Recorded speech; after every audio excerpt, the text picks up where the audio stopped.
Fourth game of the season for the Gators. They try to go 4-0. Mississippi State playing their fourth game. They come in at 1-2. But one thing we found out last week, Jim, Mississippi State does have an offense. They gave the Georgia Bulldogs all they can handle a week ago. Yeah, those guys in red shirts and silver breeches had their hands full for sure.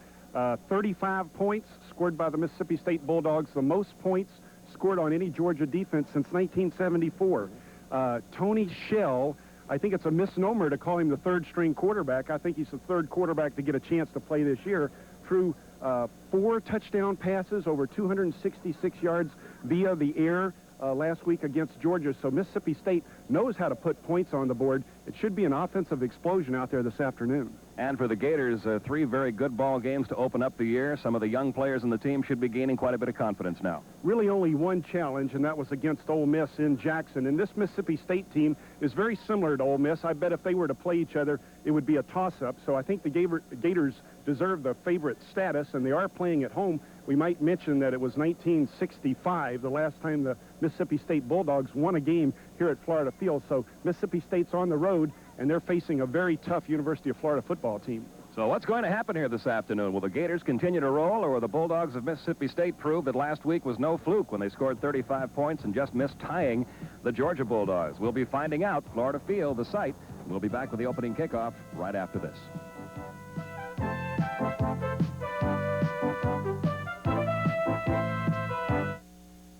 You know, when I pitch, I used to have trouble in the late innings, but I won't have any trouble pitching my favorite beer, Miller Lite. Light's less filling, and it's light's less filling, and light's less filling, and That's it for today, Mike. Bad delivery. Oh. Hey, Raleigh, finish it up. And it tastes great, too. No matter how you pitch him, there's only one light beer, Miller Lite. Whatever happened to real food? You know the kind that actually tastes real good. After working up an appetite during the game, real Gators want real food. London broil, strip steak, sirloin, or ribeye.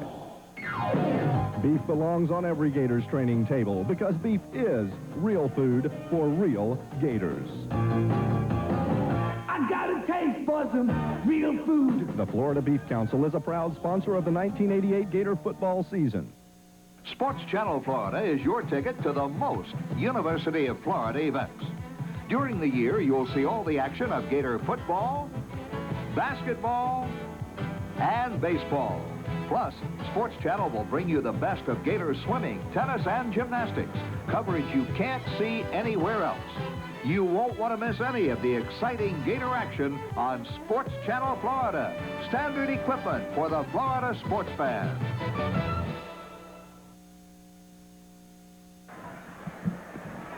88 degrees at game time here at Florida Field. It'll be more like 100 degrees plus down on that artificial turf.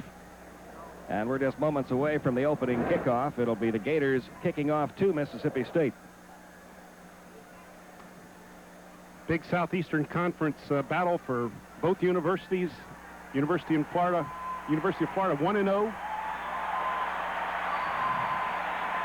Mississippi State losing last week to Georgia.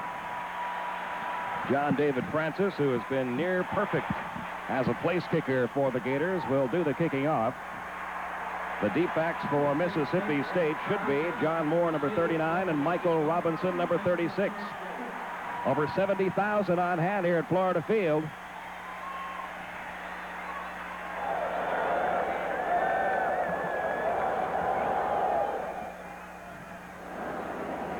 And here we go on a warm afternoon. There's number 35, Eddie Miles. Terry High, number 4, also back for the Bulldogs.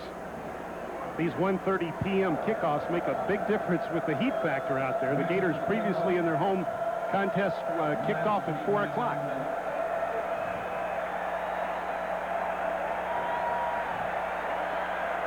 And here we go from Florida Field.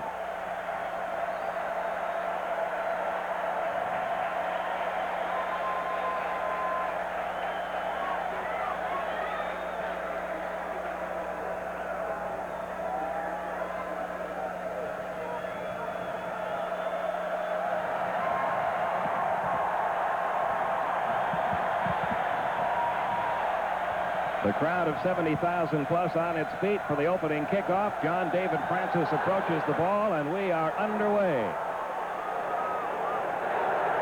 Taken by Marcus Bush. Bush with a pretty good return. Got it out across the 20-yard line to about the 24.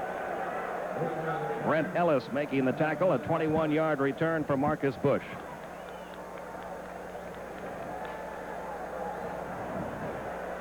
Mike Davis originally listed as the starting quarterback.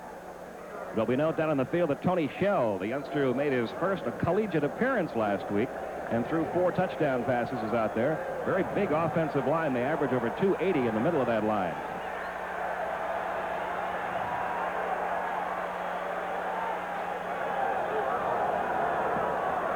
And Shell is back to throw on first down. The pass batted high in the air and picked off.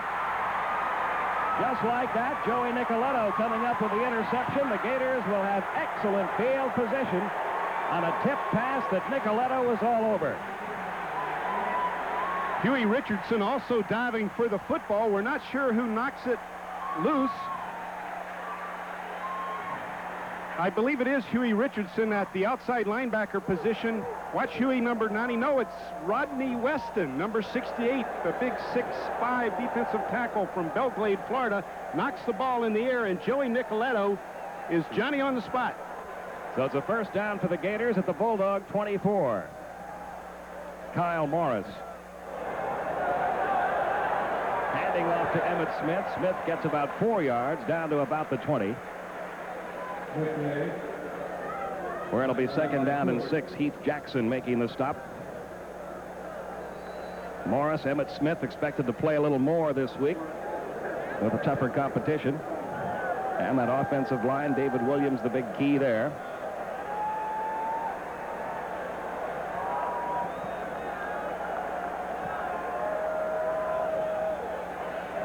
Emmett Smith again.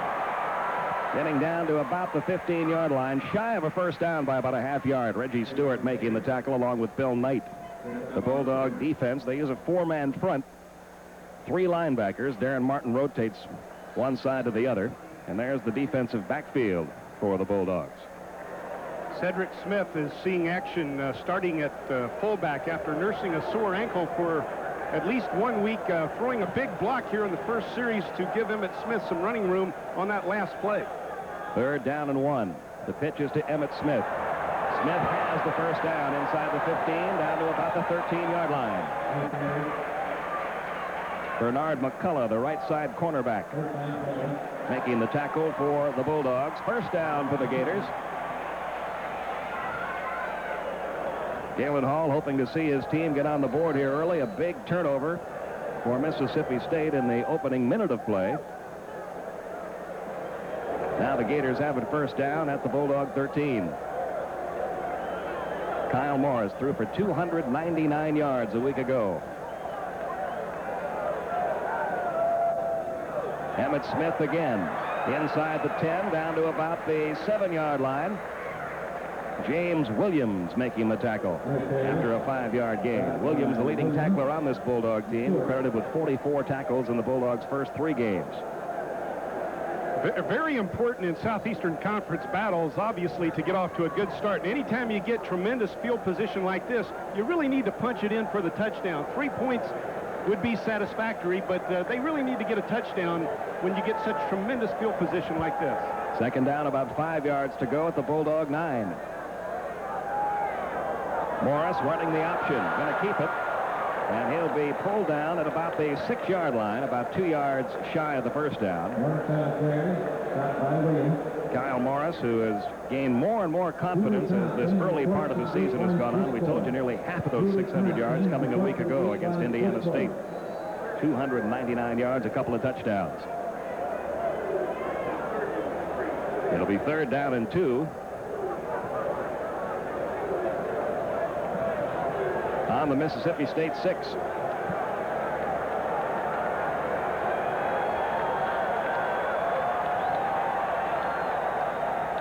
Emmett Smith is going to be close to a first down. Robert Young, number 99,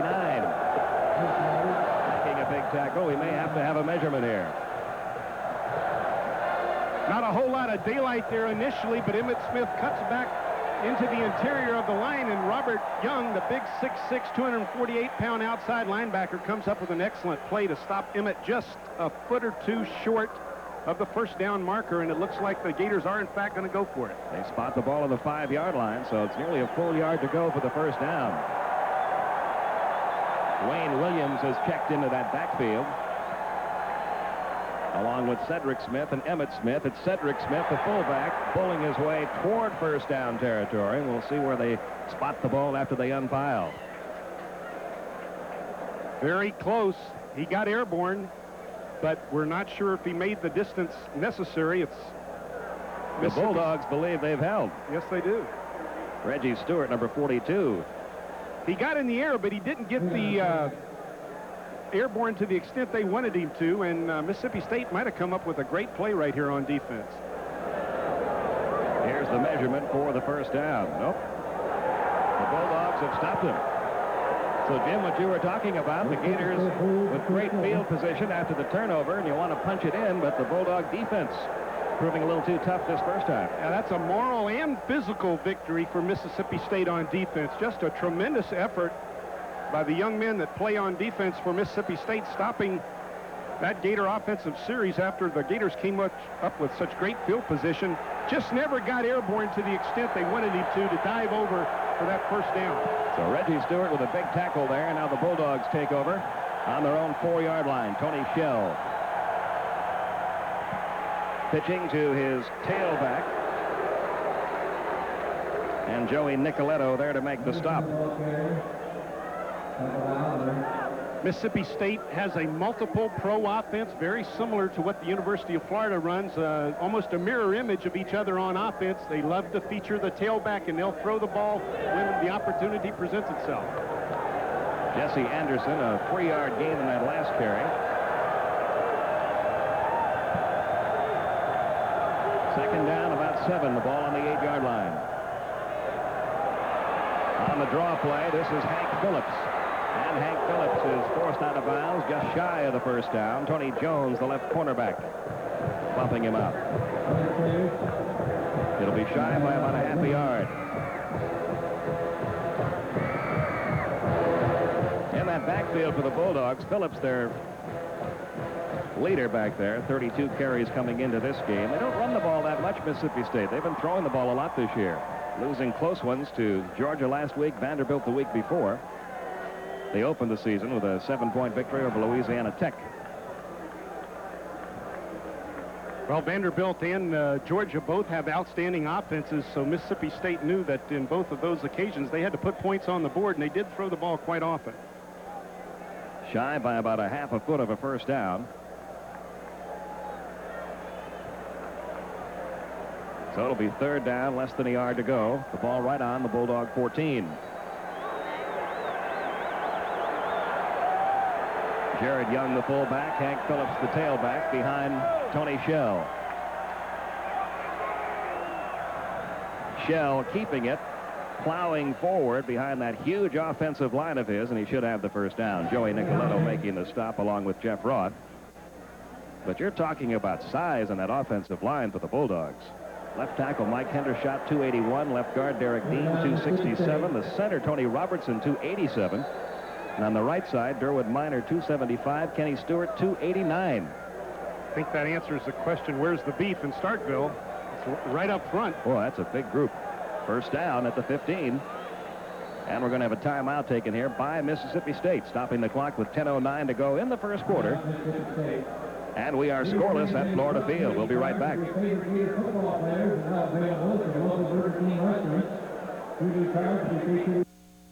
This month has flown by, but the best is yet to come. Achieving excellence is the goal at Lake City Honda Jeep Eagle. We've even set up a second location at Walmart for you to see the best selection of the cars of today. 88 Comanches, up to $700 rebates.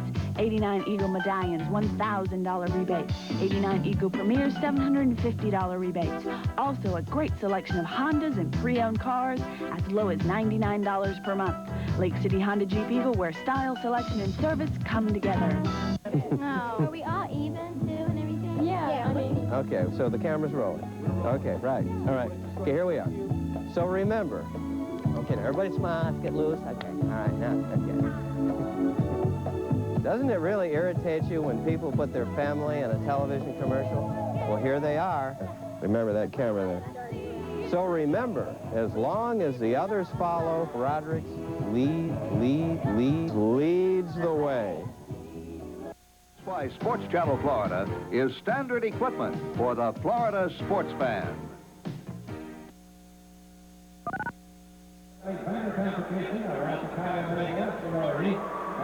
There you see a look at those big offensive linemen we were talking about on this Mississippi State Bulldog team, averaging about 280 across the front offensively.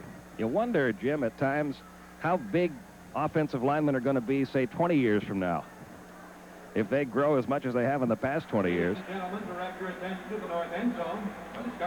It's incredible. I've been around football players for most of my life, and I'm just amazed at the size and the skill and the speed of these young men that are playing college football today. First down for the Bulldogs at their own 15. 10:09 remaining in the opening quarter. No score. Shell back to throw. And the pass is complete. He's got himself another first down. Owen Bartriff making the tackle. The reception by Hank Phillips. He likes to throw to his backs. Trace Armstrong gets good pressure here at the top of your screen. You'll see Trace, the transfer from Arizona State, getting good pressure on Tony Shell, but Tony does a nice job of getting the ball out to his tailback, Hank Phillips. Phillips comes up with a first down. First down at their 26-yard line. Shell back to throw again. Complete to Fred Hadley, and Hadley gets down to about the 34-yard line, shy of a first down by about 3 yards. Huey Richardson making the tackle for the Gators. Right now, let's go down to the Gator sideline. Larry Vittel standing by. I'll tell you, Pete, Thursday of this week, it was the first day of fall, but you wouldn't know it's any autumn breeze situation on the sidelines. 94 degrees in the air. The equipment guys tell me about 107 on the artificial surface. Depth will be a factor this afternoon. You can count on that. It certainly will. Second down and 3.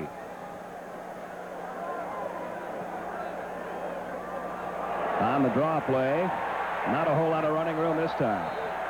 Good pursuit defensively by Joey Nicoletto and Trace Armstrong to bring down the fullback Marcus Bush. Nicoletto, the inside linebacker, just continues to play well on every Saturday afternoon in this 1988 season. A very intelligent young man, a fifth-year senior. He's always where he's supposed to be. Very rarely does he make a mental error. Rocky Felker, rotating fullback, sending the plays in. Jared Young in there now at the fullback spot, and third down, and about 3 yards to go for the first down. The ball on the Bulldog 34. Shell with a straight drop, completing it to his tight end Sam Wright, and Sam Wright out across the 40-yard line to about the 41. Owen Bartriff making the tackle, but the Bulldogs have another first down. And Jim, this is what they did against Georgia last week. A lot of little short passes underneath the coverage, and that's the kind of success Tony Shell had a week ago against Georgia, and obviously they're sticking to the same game plan today. Those kind of plays keep scoring drives alive. Right there, Huey Richardson was not able to catch up with the tight end, and Mississippi State comes up with another first down. First and 10 at their own 42.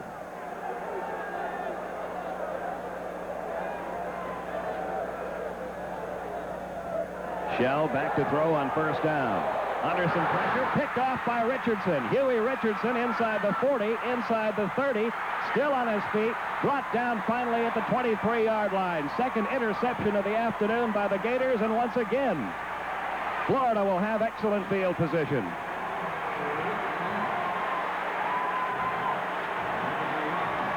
Tony Shell faking to the tailback, and we see big Rondi Weston coming from the bottom of your screen.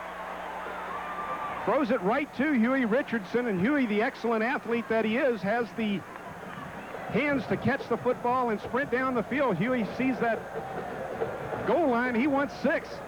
The tight end has a lot of speed. Sam Wright comes back to make the hit. So the Gators have excellent field position again. First down at the Bulldog 23. Kyle Morris pitching to Emmitt Smith. Smith looking for running room on the wide side of the field. Penalty markers are down. Emmitt Smith is down at the 11-yard line. He's got enough for a first down, but we do have a flag.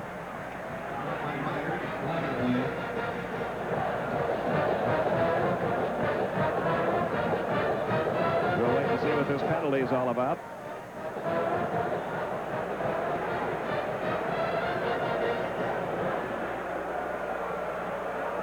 And this one's going to go against Florida. Let's take another look at that interception, Jim, and the pressure applied that helped create it. Up front, Rondi Weston, Jeff Roth, Trace Armstrong, all excellent 5-year seniors up front for the Gators. And Shell literally throws the ball right to Huey Richardson, who is 6'6". And again, Huey, the excellent athlete, comes up with the catch. So the penalty moves the ball back to the 30-yard line. First down and 17. Huey Richardson Atlanta, with the Georgia. second interception. Huey grew up in Atlanta, Georgia. That was a big steal for the Gators and a recruiting coup. First and 17. Morris on the draw to Emmett Smith, and Emmett gets inside the 30 to about the 27-yard line. Robert Young, number 99, making the tackle. Darren Martin also helping out. You don't see holding calls called that often on running plays, but evidently one of the Gator wide receivers was detected holding, and that was the call on the prior play. Gain of 3 on that last carry by Emmett Smith makes it second down and 14. Still no scores. 6:43 remaining first quarter. The Bulldogs were able to stop the Gators on Florida's first possession. Now it's second and long. And Morris back to throw.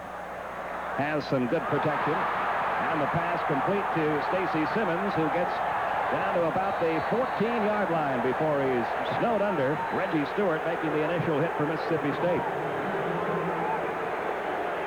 The Gators come out with 3 wide receivers, and they try and sneak Stacy Simmons across the middle, and with that speed, hope that he can outrun the secondary, especially the linebackers, and that's exactly what he does. Comes up with a big reception. Kyle Morris has the patience to wait for Stacy Simmons to sneak across the middle of the field, and it's very close to a first down.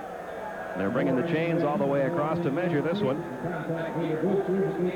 Ball is spotted just inside the 14-yard line.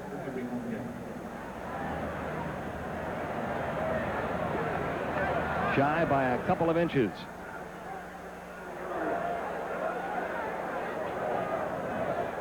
So it'll now be third down and about a half a foot to go. And in this situation, the Gators employing 3 tight ends. They'll try to pick up the first down on third and short. Galen Hall trying to win his 4th straight game of the year. The Gators showing up in all of the polls now.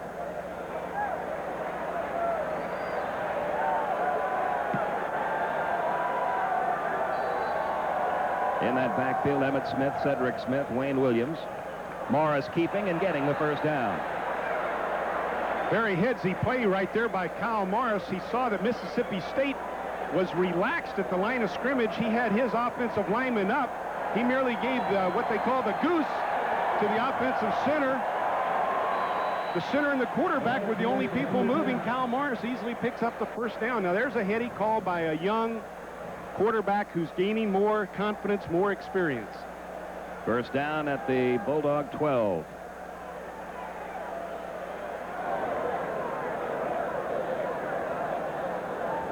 The handoff is to Emmett Smith. Emmett Smith inside the 5. In for the touchdown. We had to wait for the signal to see where they ruled that ball down, but Emmett Smith got in. And the Gators take the lead on the 12-yard jaunt by Emmett Smith.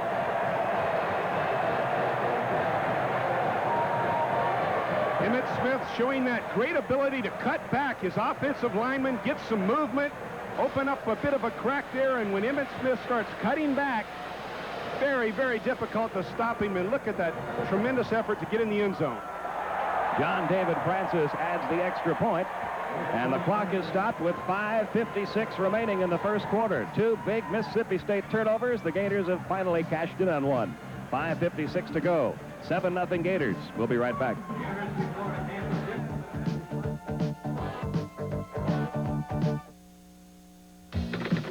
They're really tough.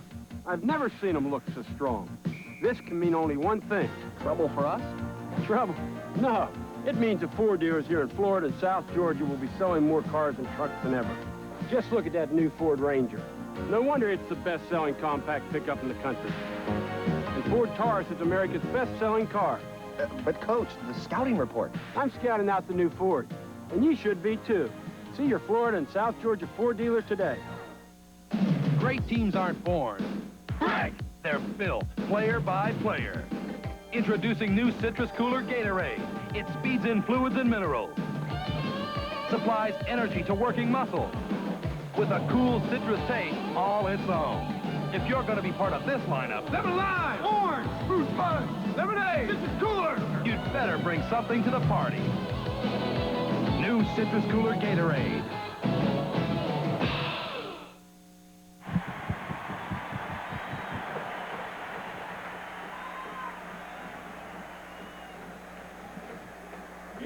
Emmitt Smith, 9th on the all-time rushing list, trying for his 7th straight 100-yard-plus game. Just carried it over from 12 yards out. Tied for 4th now on the University of Florida career rushing touchdown list. Tommy Durrance was a tailback in that 1969 super sophomore group of players that featured John Reeves and Carlos Alvarez. Tommy Durrance, living in Daytona Beach, remains a big Gator fan. Emmitt Smith ties him. Touchdowns. There's the boot by Francis. Miles in the end zone. Another good return by Eddie Miles. Got it out close to the 30-yard line. Let's go down to the sideline now, and Larry Vittel. You know, Pete, coming into this game, everyone wondered what's wrong with Emmitt Smith. He was only averaging 122 yards a ball game. But Emmitt's a gamer. He was ready for the big challenge of a major SEC rivalry. And as we've seen in the early part of this game, it's Emmitt Smith time in Gator football. Now Tony Shell goes back to work. He's completed 3 out of 5 passes. The 2 he's missed on have been intercepted by the Gators. Tony Shell getting a chance to play, really, because of the injury to Eric Underwood, who was the #1 quarterback for the Bulldogs. He suffered a broken collarbone. Going to be out about 6 weeks. Jesse Anderson, the ball carrier, got it out across the 35-yard line. Brad Culpepper making the stop for the Gators. Gain of about 6. 4 plays covering 23 yards. Emmitt Smith from 12 yards out for the Gator score. Todd Gatlin getting some playing time. He's been out with a pinched nerve. Seeing his first game action in this one. 2nd down and 3.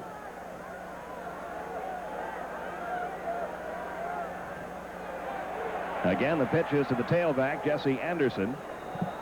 And Anderson has enough for the first down. Rocky Felker, Mississippi State head coach. Lewis Oliver making that last tackle.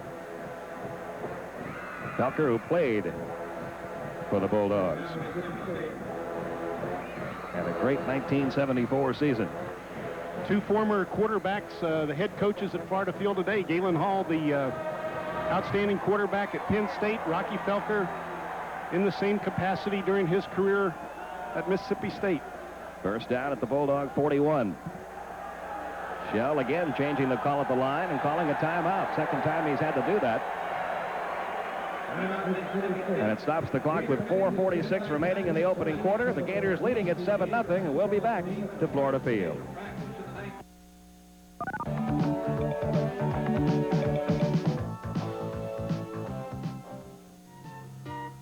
Did you ever feel like Murphy's Law is an autobiography? Your autobiography? Like when you're in a rush and your hot water heater just isn't getting the job done. Well, Gainesville Gas can help with clean, efficient, fast heating, and economical natural gas. Plus, we'll give you up to $450 cash back when you convert your oil or electric heat and hot water heater. Call 372-6391 to see if you qualify and join the Energy Conservation Team today.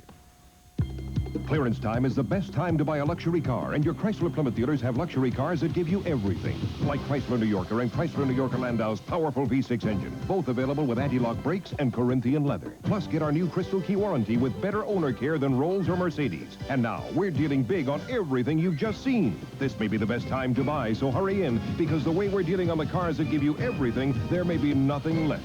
Get a year-end deal on a luxurious New Yorker at your Chrysler Plymouth dealer now.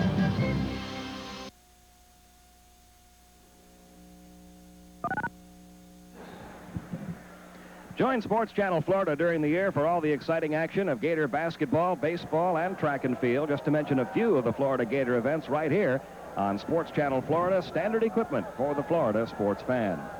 We know all the fans at the Players Club in Orlando are enjoying the Sports Channel production this afternoon. Gators off to a good start, great field position, 7-zip lead. And the Bulldogs now with a first down at their own 41-yard line. They've had to call 2 timeouts in this opening quarter, which could become a factor before the half is done. Tony Shell, a sophomore at Jackson, Mississippi. The Bulldogs recovered. Sophomore red shirt, Tony Shell saw his first action last week, had a great ball game against the University of Georgia, but you're really looking at a very inexperienced quarterback for the Mississippi State Bulldogs on the field this afternoon, and he's going to have his problems. We've seen the problems that the Gators have had with a young quarterback, and that's only typical. Second down, call it 9 after that loose ball was recovered by the Bulldogs, and Shell back to throw. The pass is complete. He's got another first down across midfield down to about the 46-yard line. Lewis Oliver making the hit. Daryl Kennebrew on the receiving end of that pass. 9 different Bulldog players caught passes last week from Tony Shell. Tony Shell 18 for 29 in his first outing. First down at the Gator 45. Hands it to his tailback, and Jesse Anderson gets it down to about the 40-yard line. Joey Nicoletto, Lewis Oliver making the stop. Jesse Anderson, an interesting individual. He was a linebacker in his freshman year, and then a tight end in his sophomore year, and now he's a tailback. Good size, 6'3", 232 out of West Point, Mississippi. That's enormous size for a tailback. There's a drive killer, offensive holding on a running play. You just can't afford those mental mistakes like that. Mississippi State has a good drive going, and they turn around and shoot themselves in the foot by holding on a running play. So that moves the ball all the way back to the Bulldog 45. And it'll be 1st and 20.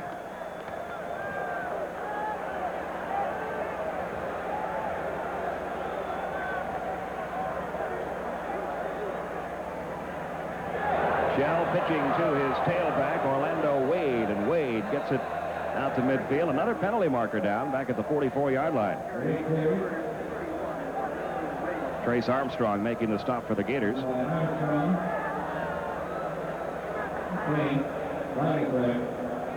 And we'll see what this penalty is all about. Looks like this one's going to be against the Bulldogs, too. You know, Rocky Felker is having a migraine headache over there on the sideline. He can't believe his team is self-destructing to this extent. 2 big turnovers early in the game, then they come out with 2 or 3 penalties in a drive that looked to be promising.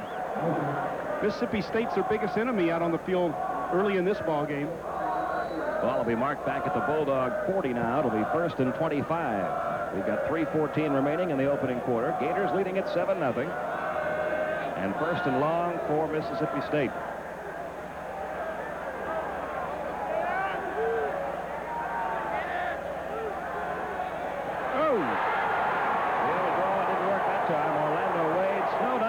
Trace Armstrong. And the Bulldogs going the wrong way right now. Trace Armstrong, the senior All-American potential, certainly All-Southeastern Conference potential. Trace Armstrong, excellent job up front for the Gators. Just simply too much speed from the defensive tackle position there for the offensive tackle to handle. It is now 2nd down and 31 to go for the first down at the Bulldog 34. Shell under some pressure. Dumps it off to his back, Orlando Wade. Penalty markers are down. Orlando Wade is also down at the 39-yard line. Richard Fain making the tackle, but another penalty marker dropped back at the 35-yard line. If this one goes against the Bulldogs, Rocky Felker may just leave the building. Yeah, they're talking to Ronnie Weston, Captain Ronnie Weston. Maybe a clip. There was a lot of bodies flying around in the flat there on that screen pass. A well-executed screen pass by Mississippi State.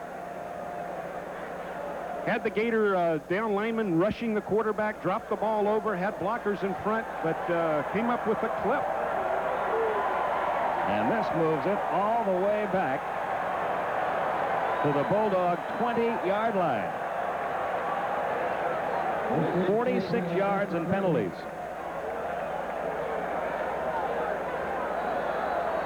Second and 40? Is that what it is? Second and 45. They've got to get all the way to the Gator 35-yard line for a first down. They're on their own 20. Oh! The ball is loose, and now it's going to be third and about 47. Rondy Weston right there. Tony Shell recovering his own fumble. Wouldn't be surprised to see Mike Davis come in and see action in the next offensive series where the Bulldogs, Tony Shell having all kind of problems here early in this ball game. There he just literally dropped the snap from center. They mark the ball at the 18-yard line. Third and 47.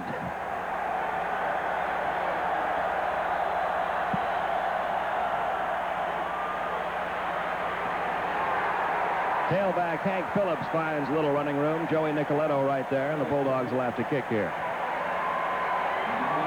Penalties killed them, so did the Gator defense.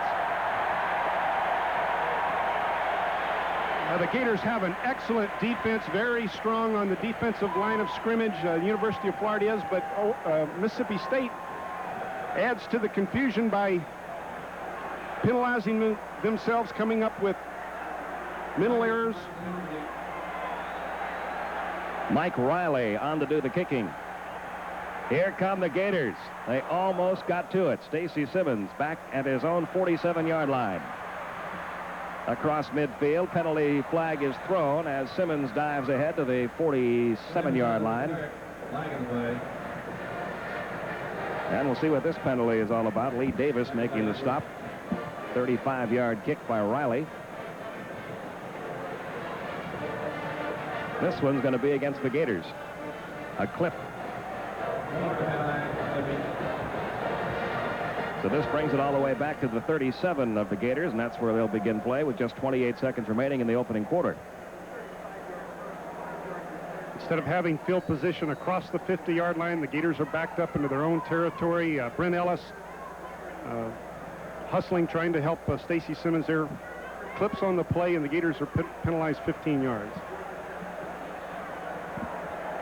So first and 10 at their own 37.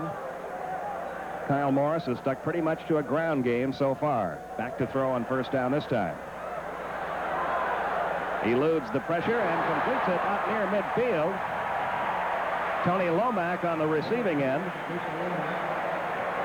That'll be a first down for the Gators. Pete, we talk about the maturing of a young quarterback. Kyle Morris wants to hit Mark McGriff. Look at his eyes. He's looking at his tight end all the way, wants to throw the ball, but the linebackers won't let McGriff get loose. So he simply holds onto the ball, scoots out to the side, finds a little breathing room, and then he looks for Tony Lomack. A very nice, mature play by the young quarterback. First down at the Bulldog 49. This will be the final play of the first quarter. Emmitt Smith inside the 45, down to about the 44-yard line. One more penalty flag thrown. So we'll see what this penalty is all about. Bobby Barlow making the tackle on Emmitt Smith that time. A lot of penalties in this first quarter.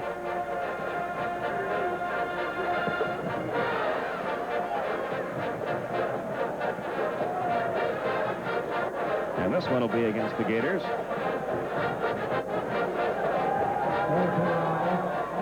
It comes back to the Gator 45-yard line.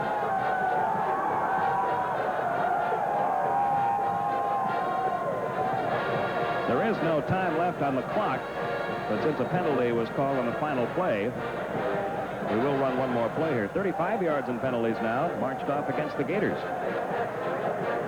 Every holding penalty this afternoon has been on a running play, not on a passing play. The guys have to have more discipline in that line of scrimmage not to hold. It is first and 16. And Morris back to throw. And we get an early whistle. What's this all about?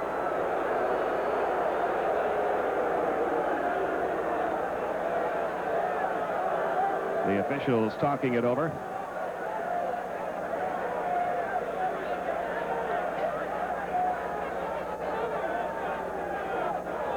Rocky Felker upset over on the Mississippi State sideline.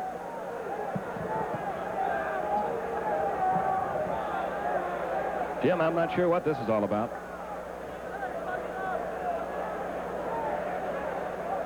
Well, the penalty did come on the last play of the quarter, and there's some discussion as to whether they should run the remaining play or not, or Rocky Felker was asking for a clarification.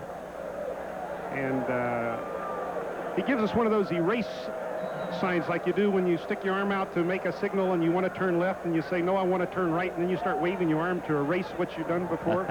He gave us an erasure there. So they spot the ball back where it was at the Gator 45-yard line. 1st and 16 will run the play again. Morris hands it off to Emmett Smith. Emmett Smith to the 45, inside the 40, all the way down to the 37-yard line. Ryan Ford making the tackle finally for the Mississippi State Bulldogs, along with Darren Martin. And that will be the final play of the first quarter, an 18-yard pickup by Emmett Smith. 7-0, Gators lead it. And here's some Gator trivia. Who holds the record for the longest field goal ever by a Gator? We'll have the answers when we get back.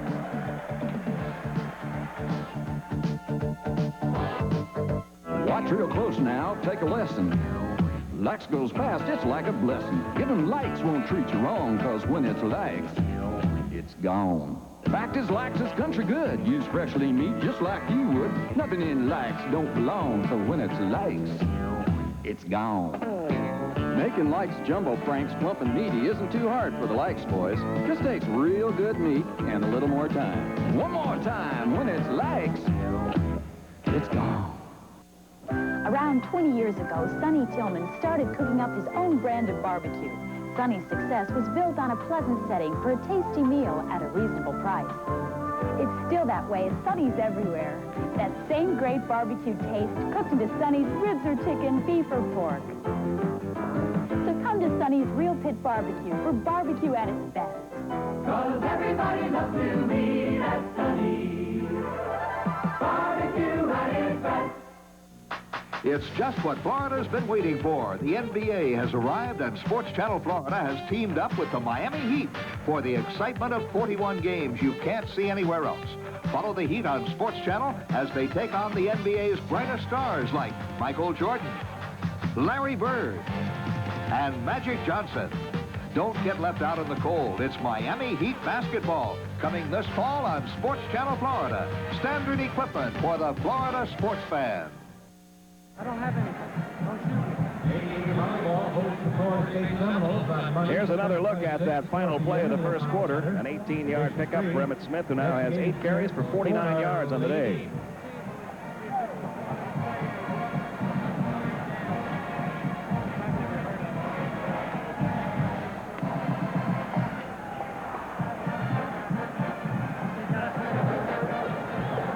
Trivia question, who holds the record for the longest field goal ever by a Gator? There's your answer. Chris Perkins, a 60-yarder against Tulane back in '84. First down at the Bulldog 37. Second quarter just beginning. Pete Van Weren, Jim Yarborough with you from Florida Field. And down goes Kyle Morris. That is the first time a Florida quarterback has been sacked this year, but there is a penalty flag thrown. Robert Young, number 99, got Kyle Morris. Seemed to be some confusion up front for the Gators. Big Robert Young, a defensive end, 6'6", 248, wound up on a back, and that should never happen. It's always big guys against big guys, and the backs will pick up the linebackers. But somehow Robert Young got turned loose right there, and he was just too big of a match for the Gator running back, and comes up with a sack. They move the ball back to the line of scrimmage, and this call will go against the Gators. Wayne Williams is the young man trying to block Big Robert Young. He doesn't have a chance right here. Just a good defensive call by Mississippi State, allowing for that mismatch to happen.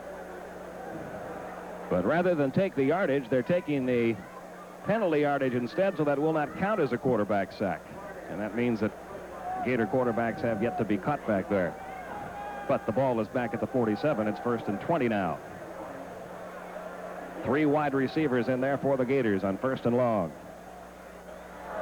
Morris back to throw. The pass caught by Lomax. He's across the 40 down to the 39-yard line. Reggie Stewart, number 42, making the tackle for the Bulldogs. It'll be second and about 11.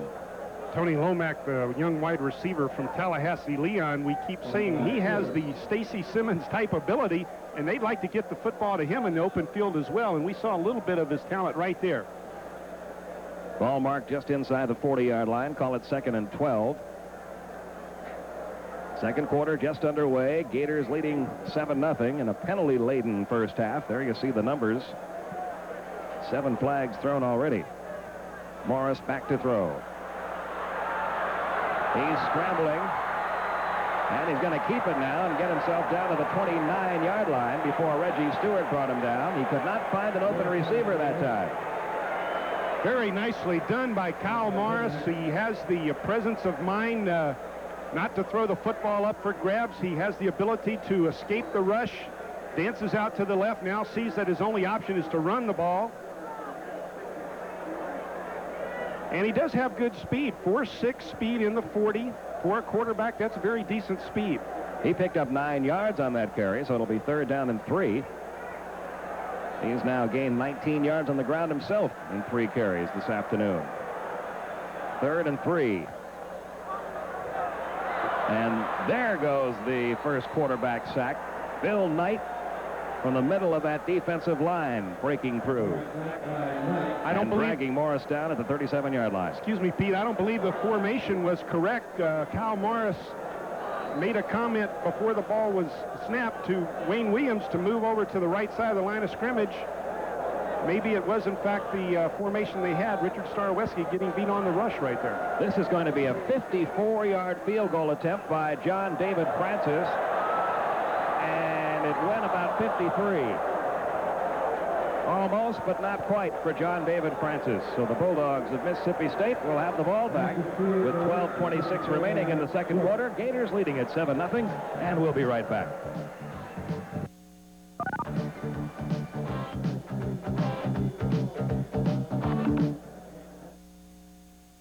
This month has flown by, but the best is yet to come. Achieving excellence is the goal at Lake City Honda Jeep Eagle. We've even set up a second location at Walmart for you to see the best selection of the cars of today. 88 Comanches, up to $700 rebates. 89 Eagle Medallions, $1,000 rebates. 89 Eagle Premiers, $750 rebates. Also, a great selection of Hondas and pre-owned cars as low as $99 per month. Lake City Honda Jeep Eagle, where style, selection, and service come together.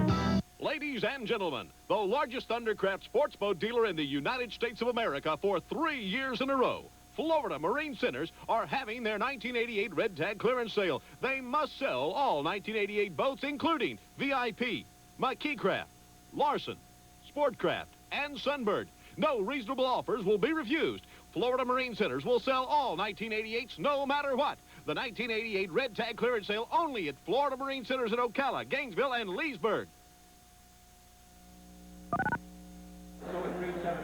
12:26 remaining second quarter. Mississippi State has it. First down at their own 37-yard line. Gators on top, 7-0. Mike Davis in there now at quarterback.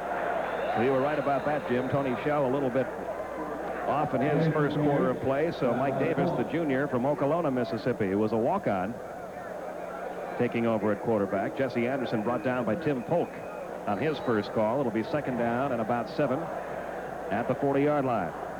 Mike Davis is an excellent quarterback. Rocky Felker has a lot of confidence in him, but Tony Shell was so hot last week, they decided to open up this afternoon with Shell, but in comes Davis on this series early in the second quarter. Davis looking to throw for the first time, and that pass caught by his fullback, Jared Young, for a first down out at the Gator 45-yard line. Kurt Young back in the coverage, making the tackle for the Gators. A correction, that was Hadley on the receiving end. Fred Hadley, a flanker out of Tupelo.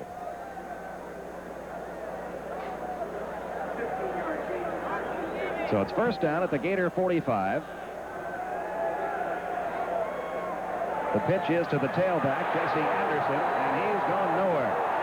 Met at midfield, Mark Murray, Tim Polk, Bill Lang also involved. We talked last week about 22 to 25 players seeing a lot of duty on defense for the Gators. Paulk, number 99, Bill Lang, 24, Murray, 54, Mark Murray, all not really second-team performers. They play a lot, but doing an excellent job out there with the second unit. Bill Lang, a senior. Second down and 15 at midfield. And penalty flags are thrown. This will be against the Bulldogs.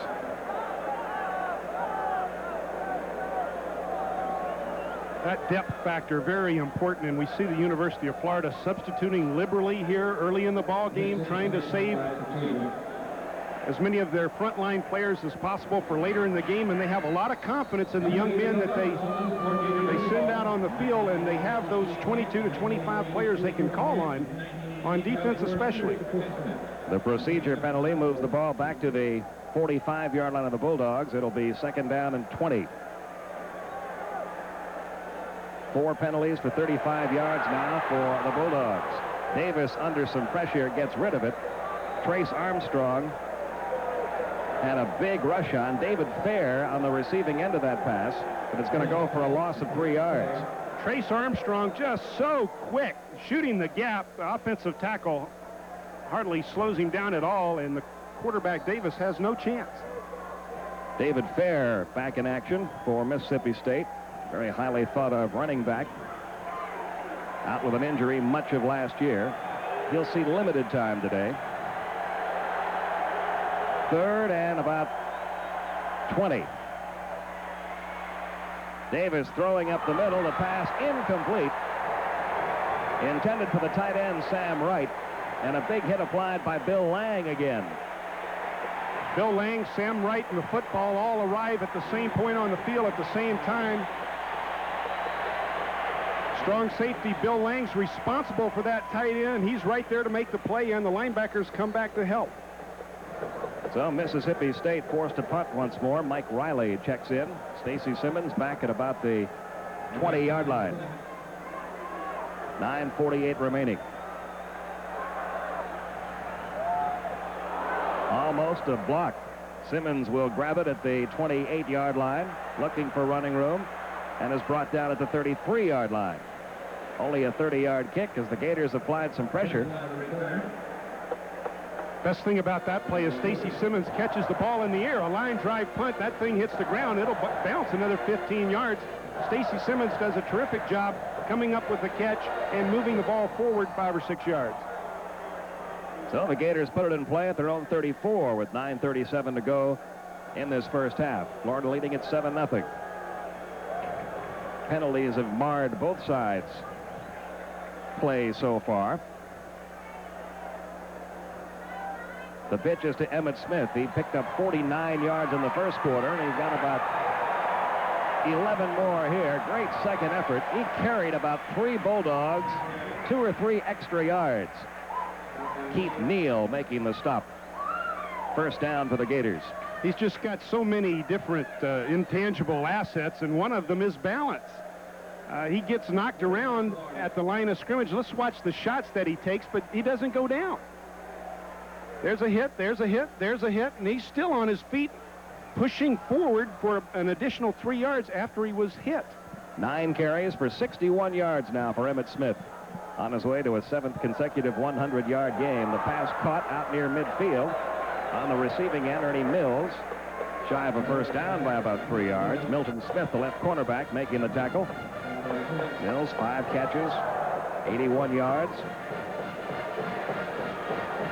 I believe Kyle Morris thought that the corner, Smith, was giving Ernie Mills too much of a cushion right there, so he checked off, took the easy 7 yards. Second down and 3. Morris now 4 out of 4, 29 yards in the air.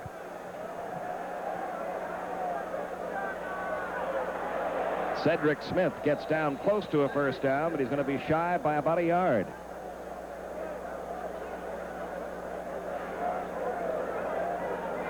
Bo Russell, the strong safety, making the stop. Gators having problems on 3rd and short here early in this ball game. Let's see if they can come up with a big play right now to pick up that first down on 3rd and short. Again, they'll employ 3 running backs, 2 tight ends. Wayne Williams, Cedric Smith, Emmitt Smith. In the backfield behind Morris. Emmitt Smith getting the call. He's got the first down. He's got much more than that. 20, all the way inside the 10-yard line. Emmitt Smith with another brilliant run. Getting down to the 6-yard line before Eddie Miles made a touchdown-saving tackle. A penalty marker, though, is back at the 45-yard line, and I believe this play is going to come back. Emmitt Smith appears to be hurt down on the 10-yard line. I think he might have a Charlie horse leg cramp. He looked to be fine after the play was blown dead. I think it's just possibly a cramp. I believe that's probably what it is. And can't believe it happened in this heat. Can't believe another holding penalty. Holding again on a running play. On a running play. So Emmitt Smith being helped off the field. We'll get an update from the sideline on his condition just as soon as we can. The play comes back, though, all the way to the Bulldog 45. Correction, the Gator 45. Instead of being 1st and 10 inside Mississippi State's 10, it's 3rd and 10 on the Gators' own 45. So Wayne Williams in there for Emmitt Smith now. And on 3rd and long, Morris back to throw. Can't find a receiver, and down he goes. Robert Young making the tackle back at the 44-yard line. A loss of a yard, and the Gators will have to kick to Mississippi State. Hank Roan checking in. With the exception of the Mississippi game, Roan hasn't been very busy this year. Most of those punts coming in one ball game. 10 men up front for Mississippi State. They're going to give the Gators a dose of their own medicine, perhaps. But they set the return instead. And the kick carries to the 20-yard line. Eddie Miles on the receiving end. He'll get out to about the 22-yard line. A 36-yard kick, about a 2-yard return. And with 6:46 remaining in quarter number 2, it's 7-0 Gators. We'll be back.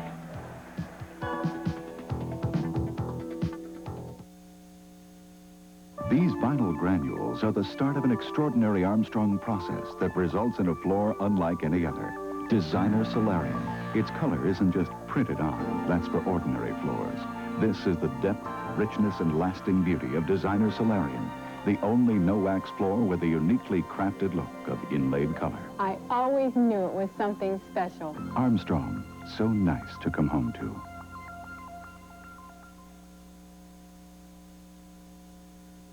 Albert the Alligator here to tell you about balancing your diet. I like snacking on Seminoles and occasionally enjoy a bite of Bulldog, but neither are very nutritious, and that's why I drink milk. Milk is essential. It gives you calcium for strong bones and dazzling teeth like mine, and protein for strong muscles. So next time you're looking for a rejuvenating beverage, look no further. Take Albert's advice and drink milk. Dairy Farmers Incorporated, producers of real Florida fresh milk.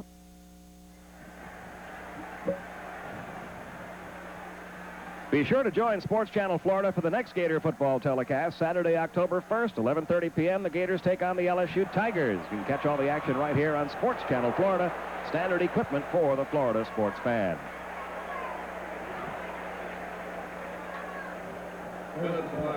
The carry out to the 25-yard line by Hank Phillips.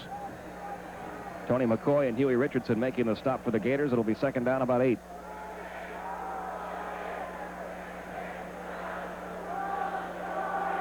Gators holding Mississippi State to 68 yards total offense with 6 minutes to go in the second quarter. 2nd and 8. The ball fumbled by the quarterback, Mike Davis. Been a little bit of a ragged first half, Jim. A lot of penalties and a lot of confusion on the Mississippi State side when they've got the football. They've had a lot of misconnections on the snap. I think you're being generous when you say a little bit ragged. I'm sure the coaches cannot believe what they're seeing. Penalties, fumbles, interceptions. Both these teams trying to self-destruct out there this afternoon. 3rd down and 11. The ball back at the Bulldog 22. Oh, another one.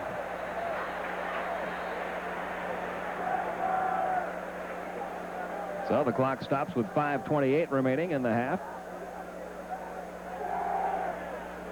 And yet another penalty against Mississippi State. 5 penalties, 40 yards in the first half. Big David Williams, John Durden, 2 good-looking young offensive tackles. They call themselves the Twin Towers. Big boys, both of them approaching 6'7". 3rd and 16 back at the Bulldogs 17-yard line. Davis back to throw. That is picked off. Rondi Weston tipped it and then caught it for the 3rd Gator interception of the afternoon. 2 great athletic plays there. One made by Trace Armstrong, number 93, putting pressure on Davis. Watch Trace Armstrong, first of all, coming from the outside. Now he's going to run the tackle right back into Davis's face. He's going to throw the ball up. Now Rondi Weston knocks it into the air, and look at that athletic ability. 6'5", 260 pounds from Belgrade, Florida, knocks the ball and then dives to make the reception. So for the 3rd time in the game, the Gators pick off a Bulldog pass. For the 3rd time in the game, they'll have excellent field position after the interception. 1st and goal at the 8-yard line. Wayne Williams gets down to about the 6-yard line. The report from the Florida sideline on Emmitt Smith is just what we thought, heat cramps. That leg cramped up, so Wayne Williams in there. It'll be 2nd and goal.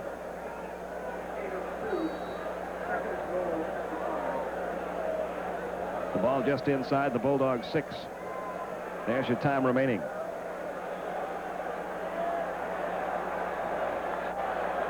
Cedric Smith and Wayne Williams line up behind Kyle Morris, who is throwing for the end zone. He was out of bounds. Willie Snead caught it, but he caught it out of bounds. Bernard McCullough back in the coverage for the Bulldogs.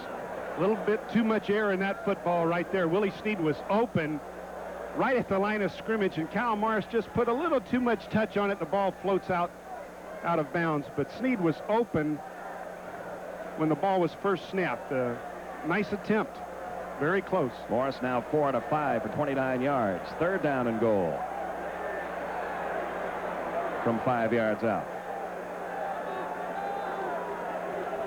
The pitch is to Williams. He eludes one tackler and is brought down for a loss of a yard back at the 6-yard line by the right cornerback, Bernard McCullough. Well, you got to tip your hat to that Mississippi State defense. They're doing everything they need to do to keep the Gators in check. Mississippi State with their backs against the wall so often with bad field position, and they're keeping in check a very talented University of Florida offense. John David Francis just missed one from 54 yards out earlier in the game. This one will be a 22-yard attempt. And the Francis kick is good. So the Gators have to settle for 3. And with 4:23 remaining in the first half, Florida has a 10-0 lead over Mississippi State. We'll be right back.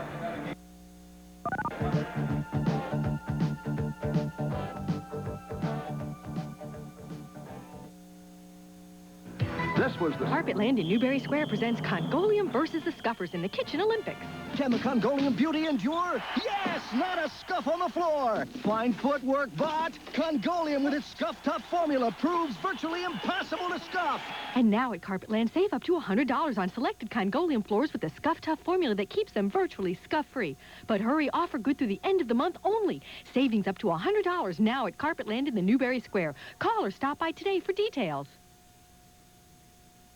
You know, there are a lot of reasons why your car might leak. Is your transmission shot? Maybe, maybe not. Now's the time to take your car to AMCO. They'll give your transmission the most complete diagnostic checkup in the industry. So if it's just a small problem, they'll spot it. Fact is, half the cars serviced by AMCO dealers don't need a new transmission. So chances are that little leak won't end up draining your wallet. AMCO, AA, MCO. Gator Gallop, the premier fun run of the state, takes place Friday morning of homecoming weekend. Join Sports Channel Florida this fall for Florida's only coverage of the exciting National Hockey League. We'll bring you regular season action, the All-Star Game, and all the postseason playoff activity, including complete coverage of the Stanley Cup Finals. The NHL coming this fall only on Sports Channel Florida, standard equipment for the Florida sports fan. I think we've had more penalties in this game than you usually have in an NHL contest. They're full of penalties, aren't they? They sure are. Sometimes. Offsides, holding, roughing. There's the Francis kick, and it'll sail out of bounds.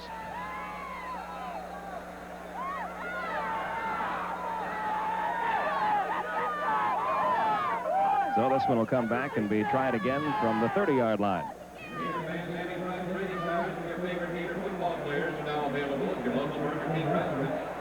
Every time a Bulldog quarterback in this game has thrown the ball, somebody has caught it. Shell and Davis combined are 7 out of 10. The 3 misses have all been Gator interceptions. Well, we expected to see offensive fireworks, and we really haven't seen it for 2 reasons. One, there's 2 very good defenses playing out there.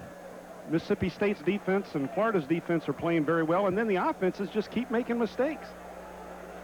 Francis will kick again from the 30.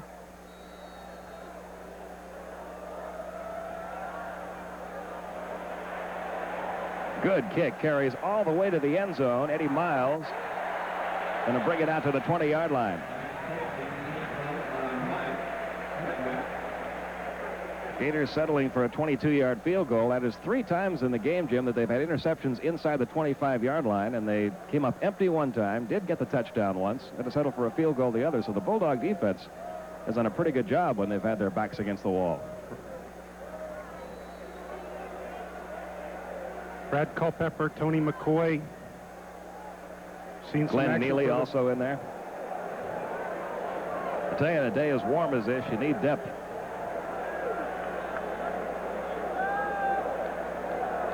Shell back in at quarterback. Oh! Almost another interception. Lewis Oliver nearly picked that one off at the 35-yard line.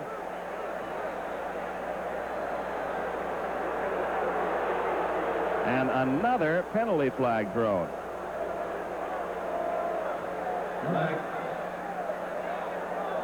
This one's going to be against the Gators, I believe, a roughing the passer call.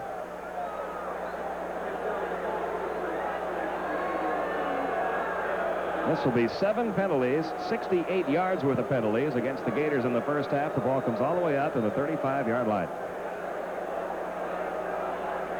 Mississippi State has gained more yardage via the penalty against the Gators than they have in total offense. They've got, what, 70-some yards in penalties marched off against the Gators, but they've only got 65 yards total offense.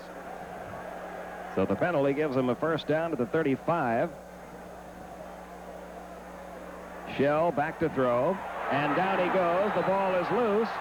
Bulldogs have it. Another penalty marker has been thrown at the 28-yard line. Glenn Neely got in there, and he's slow getting up. Now he's okay, up to his feet.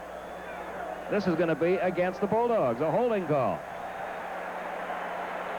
Well, they weren't holding Rondy Weston, that's for sure. Watch him come in from the top of your screen, beating the offensive tackle and hitting Shell in the back, and the ball pops loose, but it was not called a fumble. It was a passing attempt, an incomplete passing attempt, but Rondy Weston playing a Super Bowl game out here in the first half.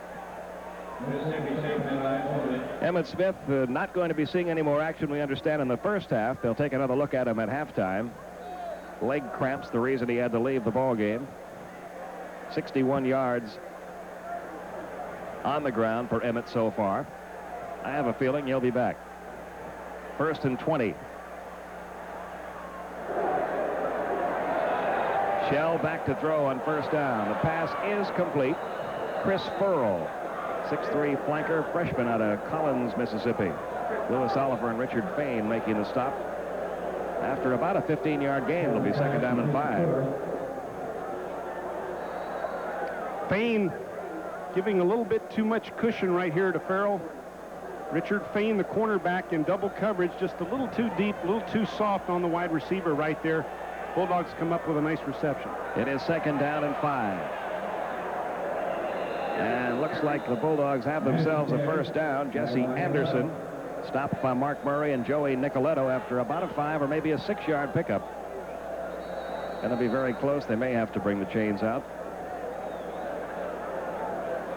They're marking that ball right on the 45-yard line, and they will have to measure.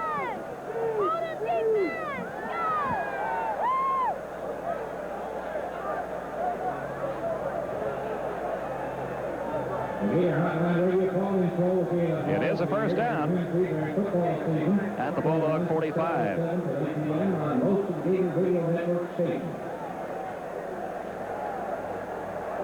Kerry Watkins checking in now at that right corner spot.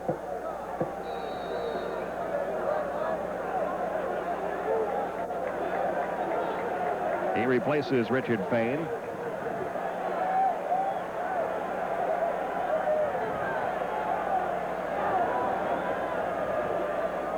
First and 10 at the Bulldog 45. Shell back to throw on first down. There's that little pass underneath to his running back, Anderson. Anderson inside the 40, finally forced out of bounds at the 33-yard line by Kerry Watkins. Well, we mentioned Jeff Anderson, ex-tight end, Pete, 6'2", 232, sneaks just inside the linebackers right there. Pat Moore in pursuit. He can't catch him. Bill Lang bounces off the big tailback Anderson. And Kerry Watkins, with his speed from the other side of the field, comes over and literally saves a touchdown. So it's a first down for Mississippi State at the Gator 33-yard line.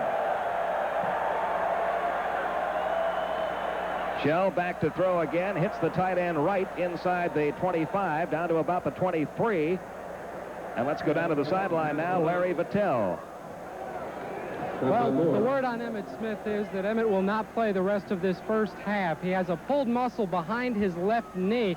It occurred after that long run that was called back, not on any contact, but when he popped up after the play, he twisted it kind of funny. They're going to check him at halftime. We'll have an update early in the third quarter, but for now, Emmitt Smith is on the sideline.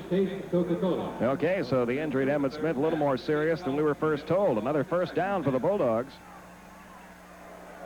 who are trying to get on the board here in the closing minutes of the first half. 2:41 the time remaining. Shell did a good job of reading the dog, the blitz by the inside linebacker, Joey Nicoletto, right there, and just simply dumped the ball off to his tight end in the wide open spaces that Nicoletto vacated. The 2 incompletions were interceptions by the Gators against Tony Shell. But he seems to be warming up. First down at the Gator 23. Shell back to throw again. The pass is tipped and falls incomplete. Joey Nicoletto almost came up with it. Looked like Trace Armstrong got a hand on the ball to tip it. I believe you're right. Trace Armstrong, 6'4", got his arms up, knocked the ball away.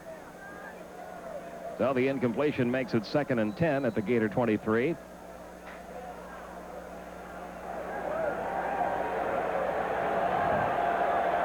Three wide receivers in there for the Bulldogs on 2nd and long. Shell back to throw again. Scrambling, now firing for the end zone, incomplete. Jerry Bolden, the intended receiver. Tony Jones back in the coverage for the Gators. It'll be 3rd and 10. Tony Jones doing a good job staying at home, not letting Bolden escape away from him. Anytime that quarterback starts to scramble, gives the wide receiver an extra opportunity to get loose, and Tony Jones did an excellent job right there in coverage.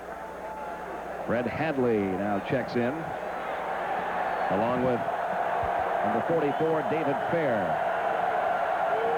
3rd and 10 at the Gator 23.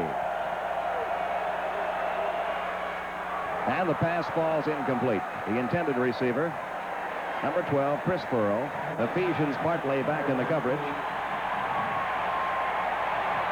And now the Mississippi State Bulldogs will attempt a field goal.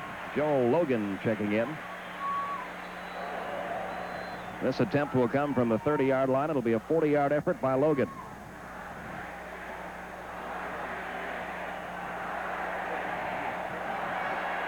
Logan is 2 out of 2 in the field goal department this year, his longest a 42-yarder. This one from 40 yards out is up And it's no good. It was wide right. So the Bulldogs come up empty. And with 2 minutes remaining in the first half, the Gators will get the ball back. Joe Logan did not get a chance to attempt a field goal last week against the Georgia Bulldogs. Mississippi State was too busy scoring touchdowns. Logan never got on the field, but this time he had an opportunity, but it was wide right. Gators dodge a bullet.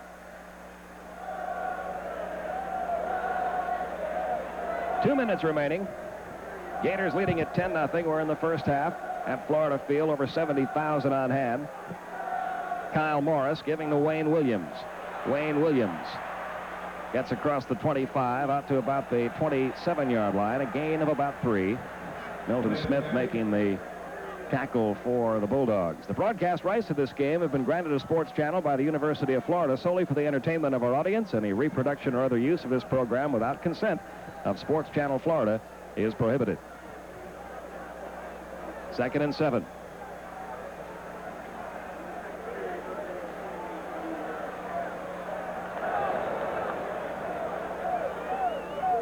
Morris back to throw, scrambles, now fires, and the pass incomplete. The intended receiver, Ernie Mills, out near the 40-yard line. Kyle Morris just was not able to get his balance right there, could not get his feet up under him, and wasn't set when he threw the ball. Mississippi State doing a fine job on defense, putting pressure on young Kyle Morris. That was the first true incompletion of the day for Morris. He's now 4 out of 6, but one of those incompletions came on a ball that was caught, but caught out of bounds.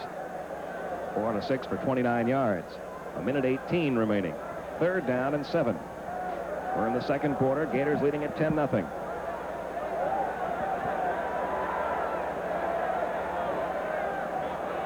Morris back to throw, has good protection. And the pass caught by Stacy Simmons out near midfield. First down, Gators. Jerry Myers back in the coverage. And Stacy Simmons has been a game breaker in the first 3. Picks up big yardage here. Stacy Simmons is going to threaten the post, then cut out to the sideline. Kyle Morris delivers the ball perfectly, and Stacy comes up with a big catch right in front of Jerry Myers, the cornerback. They're saying he stepped out just across the 45-yard line, so that's where the ball is spotted. First down. Morris back to throw, launching one long downfield for Simmons. This one incomplete. Jerry Myers back in the coverage.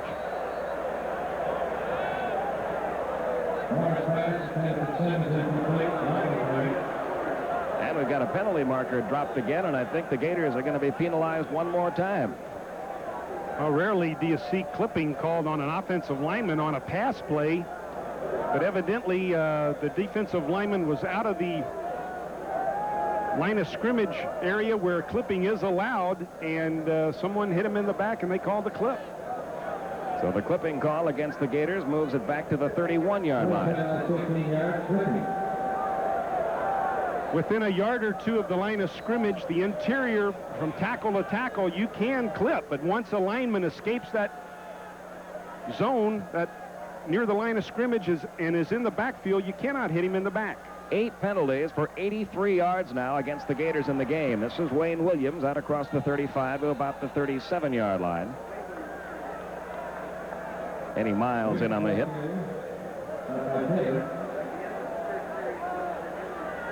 Along with Michael Taylor. That'll make it second down and about 18. Only 40 seconds remaining in this first half. The Gators leading at 10-0. Wayne Williams had a good game last year against the Bulldogs, picking up 81 yards. Emmitt Smith had over 170 yards a year ago. On the draw, Cedric Smith. Cedric Smith getting close to a first down. He'll be shy by a yard or two, but a big gainer by Cedric Smith before James Williams finally brought him down. Kyle Morris a little late calling timeout right there. The Gators sideline wanted timeout a little bit earlier, but he does call it with 16 seconds to go here in the first half, and the Gators have a chance to get down and possibly have an attempt at a field goal. It'll be third down and about a yard to go for the first down, but only 16 seconds remaining.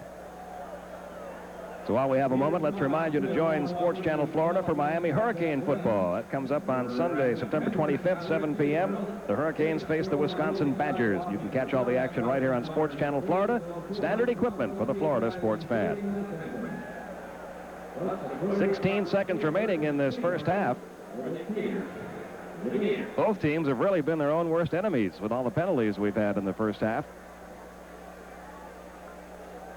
Watching Cedric Smith run with the football on that prior play, you have to realize that Cedric Smith is faster than Emmitt Smith, and he's bigger than Emmitt Smith. A lot of talent in that young fullback. He doesn't get to touch the ball very often. Emmitt Smith, obviously, All-American potential. Cedric 3 for 21 this afternoon.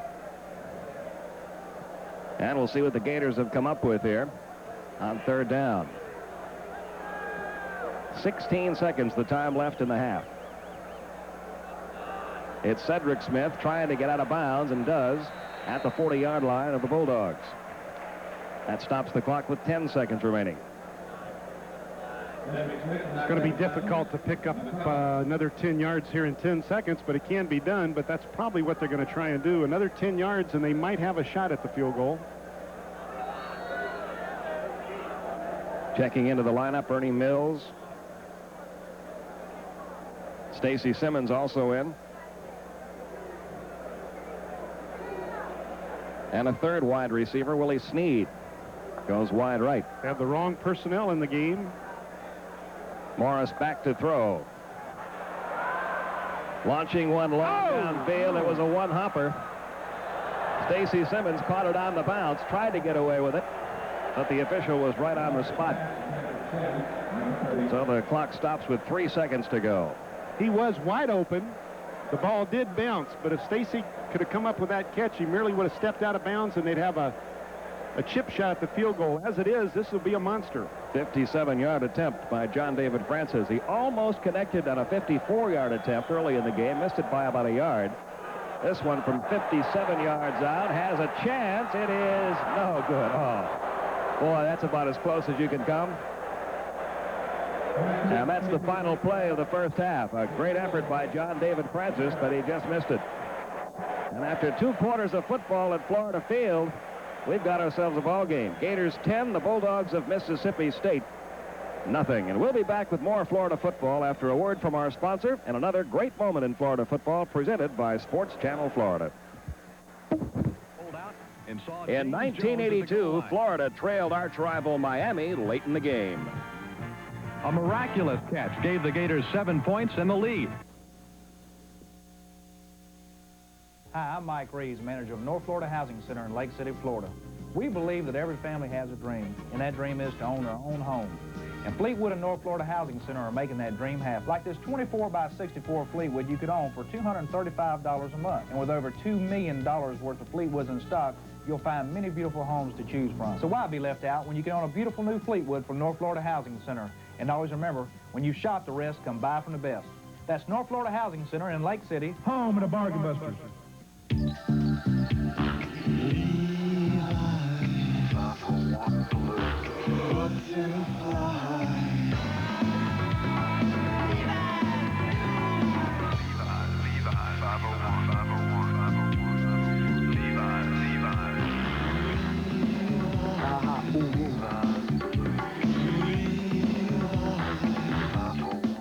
The Rancher has 501 jeans for students, ladies, and men. Do you want a hot breakfast, but your busy morning schedule doesn't permit? Well, at Granny's Restaurant, there's always time.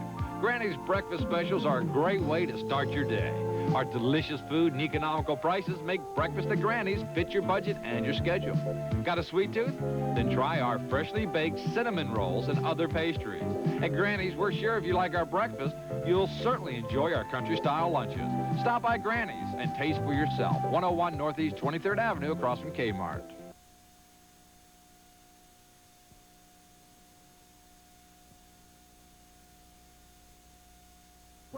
For the Florida sports fan.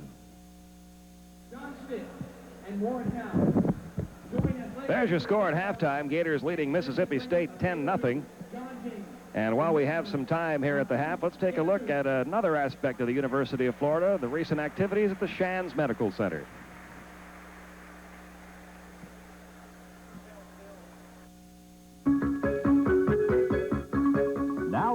latest news from the University of Florida. 3-year-old Cody Lee has cerebral palsy, and until just a few months ago, he wasn't able to do much of anything. A condition known as spasticity, a tightness of his muscles, was making normal activity of any kind nearly impossible for Cody. But thanks to a dramatic procedure performed by surgeons at the University of Florida Health Science Center, Cody can now eat by himself, play with his toys, and someday soon should be able to walk on his own with just a walker for support. The procedure that has allowed Cody to become more active is called a selective dorsal root rhizotomy. Using the latest in surgical and computer equipment, neurosurgeons and orthopedic surgeons work together to find the nerves that caused Cody's spasticity and cut them. Since then, Cody's been improving steadily.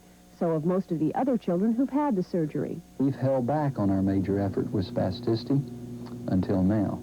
And we're going full tilt ahead with this because this is a very rational procedure and carries tremendous potential for a large number of people. Cody will still need months of physical therapy so his muscles can be retrained. But thanks to the rhizotomy, he and other children like him can reach their greatest potential. The University of Florida, serving the state and the nation.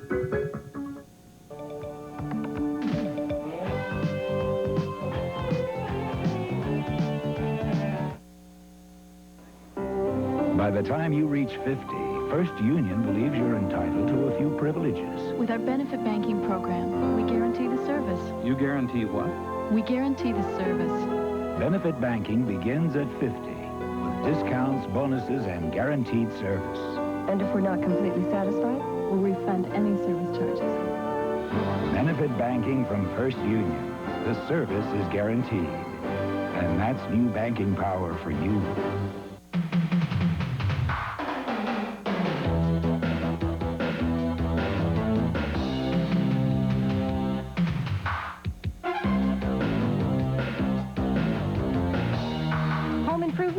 I do it myself with the help and advice I get at Scotty's.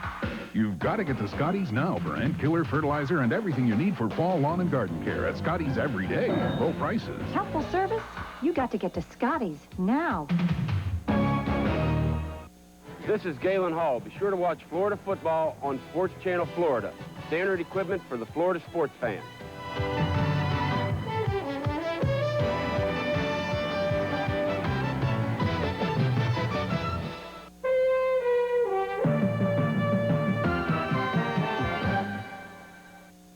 National Car Rental is the official car rental company of the Florida Gators. National features GM cars like the Pontiac Grand Am. For reservations, call 1-800-CAR-RENT.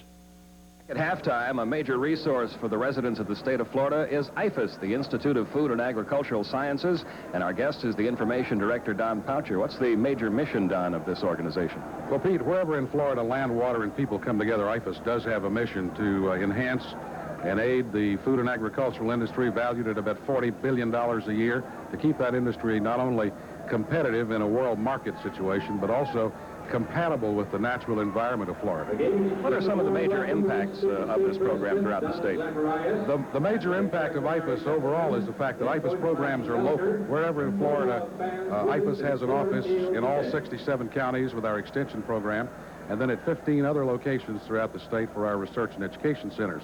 Those programs work in conjunction with local people to deal with local problems that they identify. For example, in extension programs, we could be dealing with economic development in North Florida. We could be dealing with food and human nutrition programs of aging citizens. We could be dealing with production problems facing the state's citrus or vegetable industries or the various animal industries. In research, for example, one of the major impacts soon to come, we believe, is a biological control for the red imported fire ant, which we spend some $25 million a year throughout the Southeast trying to control with chemicals. We believe we found a non-chemical approach to that. And then through our teaching programs, of course, the formal degree programs both here in Gainesville and then extended out through the state. For example, one of the newest things that we believe is important as far as the future is to take those teaching programs where students are, where students cannot attend classes in Gainesville. And very soon we will be graduating, so to speak, our first 4-year bachelor's degree person in ornamental horticulture from our Fort Lauderdale Research and Education Center. So basically, this program really touches the lives of everyone in the state. How is a program such as this funded? IFAS is funded on a combination of sources.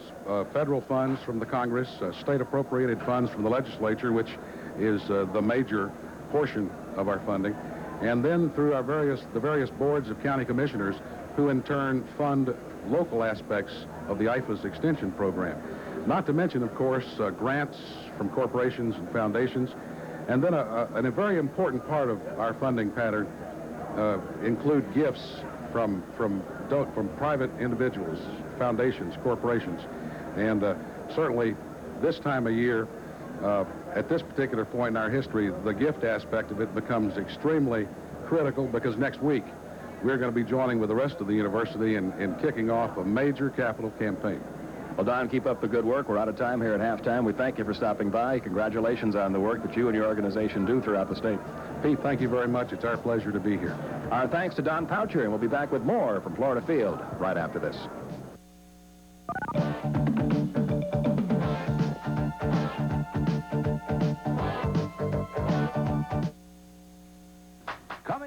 When you're inside making plans, you need to know what the weather's going to be like outside. Hi, I'm Fred Rixey, TV20's chief meteorologist, and I've got the answer. Every day, 24 hours a day, you can call the TV20 Oaks Mall Weather Hotline. All you have to do is pick up the phone and dial 37-STORM for the latest weather information, or you can drop by the TV20 Weather Center here at the Oaks Mall. So stop guessing about the weather, because the answer's as near as your phone. Just dial 37-STORM for the weather hotline. All 88s are closed out prices at White Ford in Chiefland. Just in time for hunting season, a fully loaded Bronco 2 4x4 with Ford rebate and White Ford discounts now only $13,999. But if four-wheel drive isn't for you, we've got plenty of sporty two-wheel drive Bronco 2 XLTs with Ford rebate and White Ford discounts now only $12,521. But hurry, these trucks are loaded, not stripped, and at these prices they won't last long. Drive a load, save a lot. At White Ford, our low overhead passes big savings on to you. The United States Power Squadron's nationally recognized public boating course is one of the best ways to learn boating safety. The 11-session course will be offered at Buchholz High School in Gainesville on Mondays and Wednesdays beginning September 26th at 7:30 p.m. It will cover equipment, regulations, safe operations, boat handling, and more. If you own a boat or are considering the purchase of a boat or just enjoy boating, then this course may help you. For more information, call 375-7468 or 375-0621. We're at halftime at Florida Field. The Florida Gators leading Mississippi State 10-0. Pete Van Weer and Jim Yarborough back as we're just a few minutes away from the start of the third quarter. A very mistake-laden first half, Jim. A lot of penalties on both sides, especially for the Gators. 9 penalties over almost 90 yards, 88 yards in penalties. But turnover is a big part of this first half, too. 3 interceptions by the Gators, and the Huey Richardson one turned out to be the one that led to the touchdown. Early in the first quarter, big Huey Richardson, 6'6", comes up with the interception. We see Huey breaking across the field. Young literally threw the football to him on the interception. Huey was in perfect position. Gives the Gators great field position early in the ball game.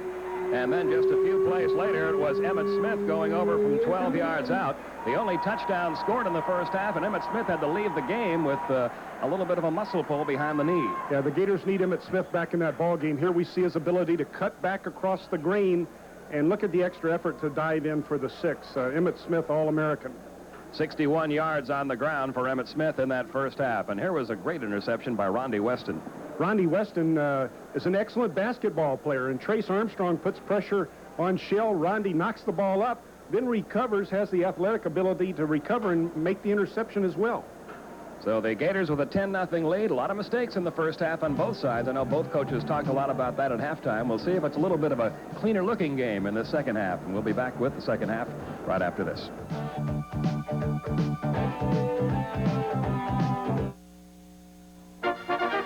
There have been many young kings throughout history, but none younger than the newborn baby king penguins, now at the Penguin Encounter, only at SeaWorld. She's 12 feet long and 1,600 pounds. See baby Shamu before she grows up. Hey, Gator fans, Albert the Alligator here to say the new official University of Florida license tags are on sale now at your local tag office. There's one for every Florida university, and you don't have to wait till your old tag expires. $25 will go to improve academic programs at your school. Now, here's a fan that needs one. Thanks, Albert. I already have one. Gator fans, you've got to get one, too. Sports Channel Florida is your ticket to the most University of Florida events. During the year, you'll see all the action of Gator football, basketball, and baseball. Plus, Sports Channel will bring you the best of Gator swimming, tennis, and gymnastics, coverage you can't see anywhere else. You won't want to miss any of the exciting Gator action on Sports Channel Florida, standard equipment for the Florida sports fan.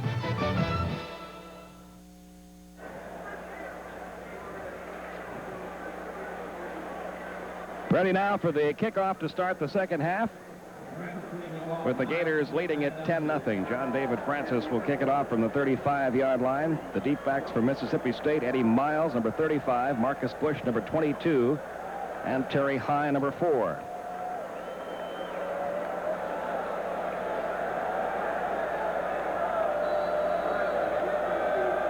And quarter number 3 is underway. Miles at the 11-yard line. Gets it out to about the 25.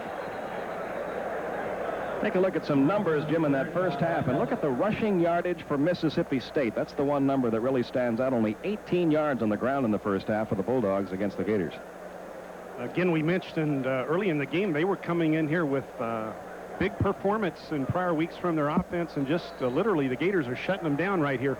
We see a very unusual situation here. The Gators kicked off to open the game, and they're kicking off here in the second half. You saw all those penalty yards, too, on those first half stats. Tony Shell in at quarterback. And not much running room for Jesse Anderson, who was tripped up trying to run wide. Bill Wang making the stop. Let's go down to the field now. Larry Vittel. Pete, when the Florida Gators get the ball back, Emmitt Smith will be in the backfield. Emmitt had that slight muscle pull in the first half, sat out the last 5 minutes. He's okay. He'll be back in. 2 Gators will not be. Backup safety John Spirito with a sprained ankle. Linebacker Todd Gatlin with a bruised shoulder out for the day. Okay, thank you, Larry. It is second down. 10 yards to go for the first down. The ball at the Bulldog 25 in the opening minute of our third quarter. Marcus Bush, the ball carrier, stopped by Joey Nicoletto. A crowd of 73,136 on hand here at Florida Field. It'll be third and about 8.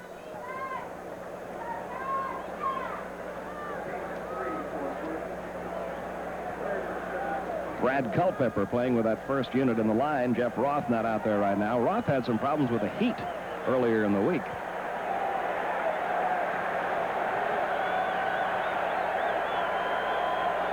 Third and 8. Shell back to throw, has time, and has an open receiver at the 35-yard line. Jerry Bolden making the catch. Tony Jones making the tackle. Tony Jones giving Bolden just a little bit of extra room right there. Bolden simply goes down, hooks just beyond the first down marker.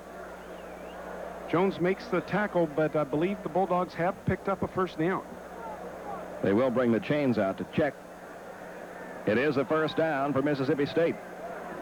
First down, Mississippi State.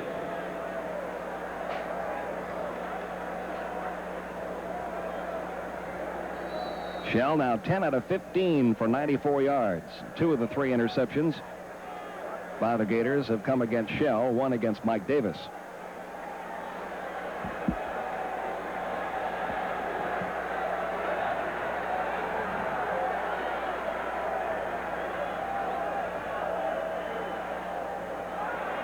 The give is to the tailback, Jesse Anderson, who really lost his footing before he ever got his hands on the ball.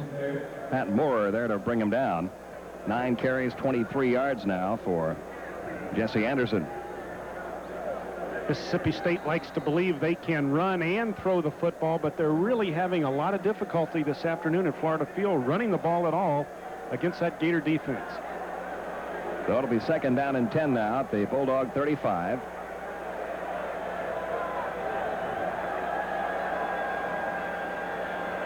Tailback Jesse Anderson has some running room this time. And he should have another first down out across the 45-yard line before he was brought down by Tony Jones. Mississippi State does a nice job here of trapping Pat Moore. Watch the inside linebacker trying to get outside. He's going to get picked up by the offensive tackle, big Durwood Minor.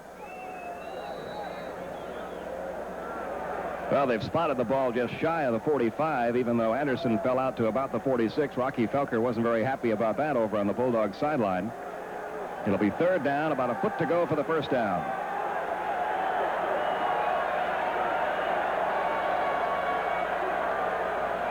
On the keeper, Tony Shell plowing forward, and he should have the first down. They unpile the last man up for the Bulldogs, or for the Gators rather, Brad Culpepper and Rondy Weston. So Mississippi State does pick up the first down here, just across their own 45. Be interesting to see what kind of adjustments Rocky Felker has made at halftime to open his offense up, make it a little bit more productive. They are running with a bit more success here early in the third quarter than they did in the first half. First down, Shell back to throw. Dumps it out, intended for Hank Phillips. Bill Lang there in the coverage for the Gators. The pass ball's incomplete. It'll be second down and 10. Bill Lang had a bead on Hank Phillips all the way right there. That play had no chance at all. Bill Lang in perfect position. Shell now 10 out of 16 in the passing department. Eric Underwood, the number 1 quarterback on this Bulldog team, will be out about 4 or 5 more weeks. He broke a collarbone in the second game of the season. That allowed Shell to get his first opportunity to play last week against Georgia, and he threw 4 touchdown passes. They call the same play this time on the receiving end as Marcus Bush, and Bush is going to be down to about the 46-yard line of Florida, about 1.5 yards shy of the first down. Some confusion on the defense here. Bush is wide open. Tony Jones is the only Gator defender in the area. Jones simply catches the ball out of the backfield and does an excellent job moving it down the field near the first down marker. This is a big third down here early in the third quarter for Mississippi State. Bill Lang finally making the stop on that play for the Gators. Shell's gone over 100 yards now, 11 of 16 for 102 yards. Third and about 3. Bolden on the end around. Cannot find anything but orange jerseys. Rondy Weston was there. Bill Lang was there. Louis Oliver was there. And a little bit of trickery tried by the Bulldogs, but it didn't work at all. On the reverse, Bill Lang is upfield, will not let the reverse work, and here comes Rondy Weston in pursuit. Rondy does a nice job of forcing Jerry Bolden inside until Louis Oliver can come up and help make the tackle. Mike Riley on to kick for the Bulldogs. Stacy Simmons standing at his own 15. Here come the Gators, and they've blocked another one. The Gators have done it again. Third time this year. And I think Tim Polk was the guy that got it again. Richard Fain recovered it, but I think it was Tim Polk who got it. It was. Tremendous speed from the inside linebacker, Tim Polk, and Richard Fain picks up the loose football and moves down the field. Gators in excellent field position because of the tremendous play of their specialty teams. Third block punt of the year for the Gators, and Tim Polk's been credited with all 3 of them. Emmett Smith is back in there as we get the Gators' first possession, and he picks up a couple of yards, getting inside the 30. And there's Tim Polk, who has become the pride of that special team, blocking his 3rd punt of the year. James Williams made that last tackle for Mississippi State. After a gain of about 3 by Emmett Smith, it'll be second down and 7. Polk from Carroll City High School in Miami, Florida, just does a tremendous job every Saturday afternoon on the specialty teams for the Gators, and plays well when he's inside linebacker 2. Kyle Morris barks out the signals. Fakes the handoff to Emmett Smith. Now fires downfield. And he's got Ernie Mills inside the 10-yard line for a Gator first down. Bernard McCullough back in the coverage for Mississippi State. Well, the Bulldogs feel the threat of Stacy Simmons going long. It's Willie coming back. Snead cuts across the field right here. Kyle Morris just simply drops the ball in perfectly, but they are going to bring it back. There's a Gator holding penalty at the line of scrimmage. 5 holding calls against the Gators in the game, 10 penalties overall against Florida, and this one a very costly one. Instead of being inside the 10-yard line, they're going to be back at about the 38-yard line. It'll be second down and about 16 yards to go for the first down.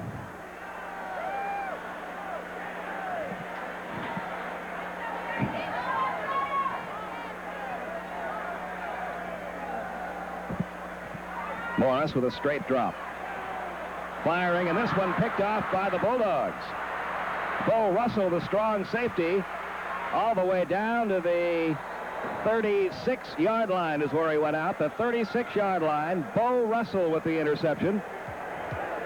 And the Bulldogs have their best field position to start a possession. 8:39 remaining third quarter. 10-0 Gators. We'll be right back.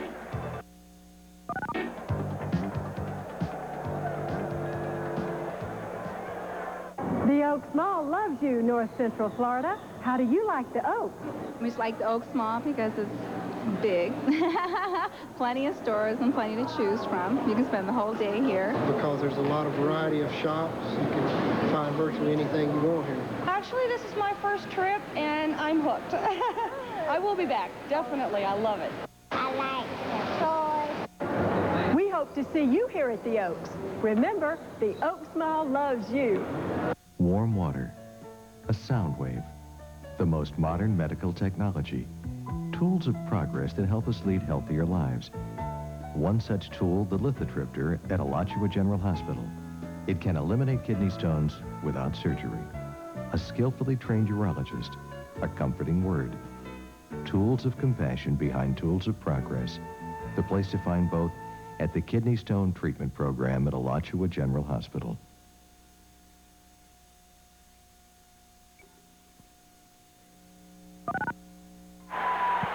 A Gator turnover.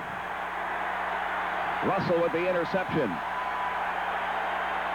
First down, Mississippi State at the Gator 36. Jesse Anderson. The Bulldogs, he's still, well, they're going to call it down. They're going to call him down back at the 45-yard line. Bulldogs just cannot run the ball. Mark Murray will get credit for the tackle. They just cannot run the ball against this Gator defense. Let's take another look at the interception 2 plays ago, Jim. Kyle Morris gets a lot of pressure inside, and he gets hit just as he throws the ball. Bo Russell does an excellent job of coming up with the reception. Tony Lomack was the intended receiver, but Mississippi State had great field position till Mark Murray takes some of it away with his excellent defensive play. Second down and 19. The ball at the 45, and a timeout's going to be taken by the Bulldogs. That'll stop the clock with 7:56 remaining in quarter number 3. Gators leading at 10-0. We'll be back.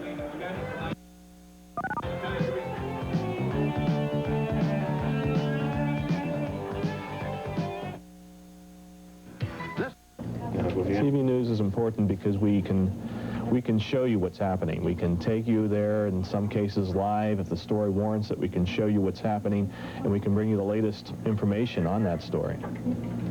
We are the two that people see, but there are so many other people behind the news, producers, assignment editors, the reporters, and they are really the backbone of the newsroom, and then we write what you hear.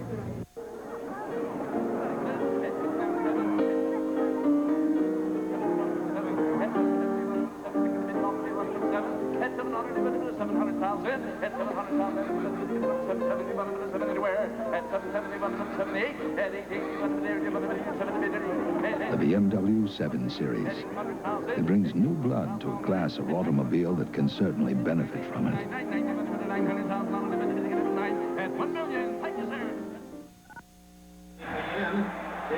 sold tonight at the O'Connell Center box offices. Sports Channel Florida expands its college football schedule with live coverage of the Southwest Conference. Tune in Saturday, October 1st at 1 p.m. when the Houston Cougars take on the Baylor Bears.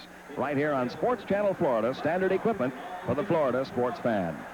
Pete Van Weren, Jim Yarborough, back with you from Florida Field. 7:56 remaining in the third quarter. Gators leading at 10-0. That man, Emmitt Smith, scored from 12 yards out in the first half. John David Francis kicked an extra point and added a 22-yard field goal. Now it's second down and 19 for the Bulldogs. Tony Shell has gone most of the way at quarterback. Anderson in motion. Shell rolling right, firing for Anderson, and he throws it away, incomplete.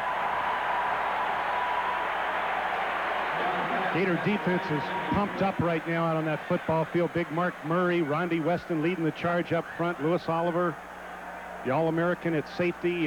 Mississippi State just can't do much at all against this Gator defense. 13 yards rushing, 114 yards passing, 127 yards total offense here halfway through the third quarter. Gator defense just outstanding. So it'll now be third down and 19. Shell now 11 out of 18.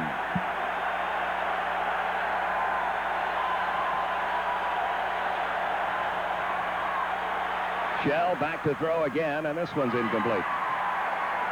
Called the same play. Again, the intended receiver was Jesse Anderson. Again, Richard Fain was back in the coverage, and again, the Gator defense gets an ovation as they come off the field. And they deserve it. Mississippi State had great field position there. Their defense had come up with an excellent turnover on the interception, but the Gator defense rises to the occasion, forcing the Bulldogs to punt. And this will be Tommy Parks, who has handled most of the kicking this year for the Bulldogs.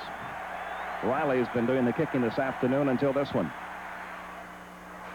Stacy Simmons inside the 10-yard line. Will there be a game-breaking run in it today for Stacy Simmons? The ball is loose, and falling on it for the Gators, number 53, Brent Ellis. Fortunate turn of events right there. Stacy Simmons giving the ball up, but Brent Ellis does hustle, making the recovery. Simmons has the ball out, and it is fumbled before his knee goes down, but Brent Ellis is on the ball, and the Gators are backed up deep in their own territory. They'll have a first down at their own 8-yard line with 7.5 minutes to go, third quarter. Very close ball game. And here's a good assignment for the Bulldog defense now. If they can hold Florida, they'll get the ball back in pretty good field position.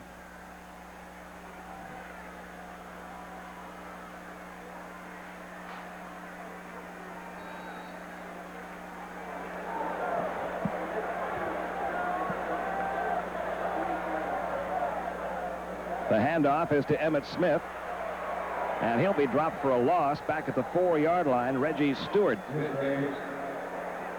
inside linebacker, second on the team in tackles to James Williams.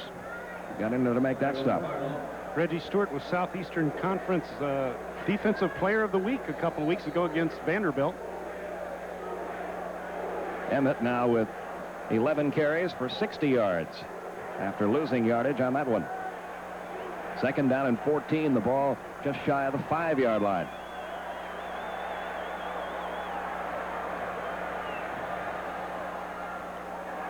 Emmitt to the near side, still on his feet, to the 20, to the 30, Emmitt Smith, he is going all the way. Emmitt Smith, touchdown, 95 yards.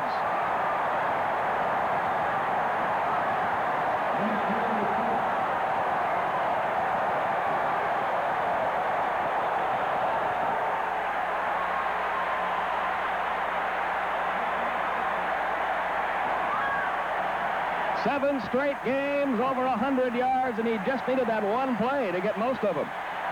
Unbelievable. That was simply unbelievable. Tremendous balance displayed by Emmitt Smith. And we're going to have the luxury in a few minutes that most of these fans don't have, and we're going to get to see that play again. Emmitt now with 155 yards on the afternoon. John David Francis for the extra point attempt. It is good.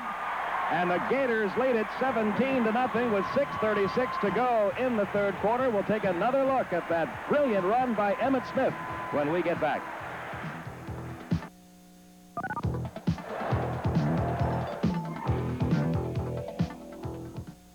Go behind the scenes of Gator football each week on Florida Football Highlights with Galen Hall. Sundays at noon, right here on TV 20. Tuned to you. Ladies and gentlemen, the largest Thundercraft sports boat dealer in the United States of America for 3 years in a row, Florida Marine Centers, are having their 1988 Red Tag clearance sale. They must sell all 1988 boats, including VIP, Marquis-Craft, Larson, Sportcraft, and Sunbird. No reasonable offers will be refused. Florida Marine Centers will sell all 1988s no matter what. The 1988 Red Tag clearance sale only at Florida Marine Centers in Ocala, Gainesville, and Leesburg. Of all the Japanese cars serviced by AMCO dealers, half drive away not needing a new transmission. Luck? Skill. To spot the small problems that look like big ones takes experience, and lots of it. In fact, to find a transmission specialist who's fixed more Japanese cars than AMCO, you'd probably have to take your car all the way to Japan. And they don't offer towing. Let's take another look at what is now the longest touchdown run in the history of University of Florida football. Charlie Wright, David Williams, Cedric Smith.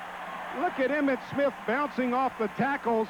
They say in physics for every action there's an opposite and equal reaction. He just simply bounced off the tackle. Now he's all alone in the secondary. Willie Snead comes down to help. Emmitt's unbelievable, fantastic. You can't say enough good things about that type of ability. That is the longest touchdown run in the history of University of Florida football. The previous record, a 91-yarder back in 1976, Willie Wilder. 17-0 Gators. And the suddenly inspired Gators bring down Eddie Miles. We've got a penalty flag thrown at the 25-yard line. Curtis White in on the tackle.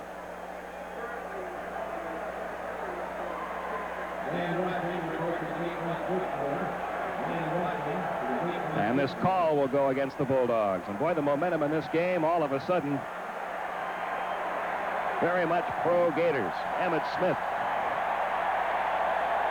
just does it week after week after week. Would it be safe to say that that run gave him 100 yards for the game? Up 96 to plus 155 now. 155 yards. Emmitt says, well, there's another 100-yard game for you. 6.5 minutes to go in the third quarter. Shell handing off to Hank Phillips. Pat Moore making the hit for the Gators. And they're smelling another shutout, that defensive unit out there.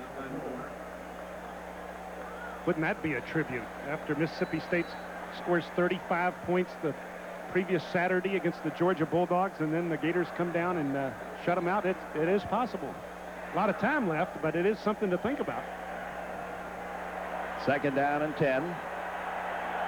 This crowd really into it now. Brought to life by Emmitt Smith. Phillips trying to find a corner to turn, and all he can find is orange shirts. Glenn Neely and Bill Lang bringing down Hank Phillips for a loss of 2. Look at the team pursuit. Brad Culpepper getting up. Neely. Bill Lang. Look at the hustle of Lang right there. Glenn Neely does not give up, makes the tackle. Huey Richardson, what team defense? That's team defense right there. You got 11 guys zooming in on the ball carrier. 3rd down and 12 at the Bulldog 14. Tony Shell back to throw. The pass is caught, and Boulder gets it out to the 29-yard line. He's got a first down. Bill Lang brought him down. So the Bulldogs able to put a big play together.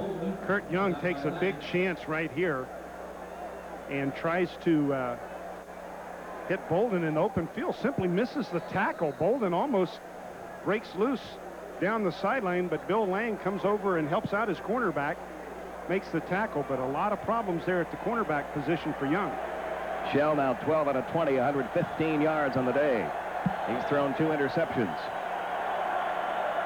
First down at the Bulldog 28. And a fine reception there by John Parker, number 85. Simply a timing pass, and Parker was breaking to the sideline while the ball was in the air.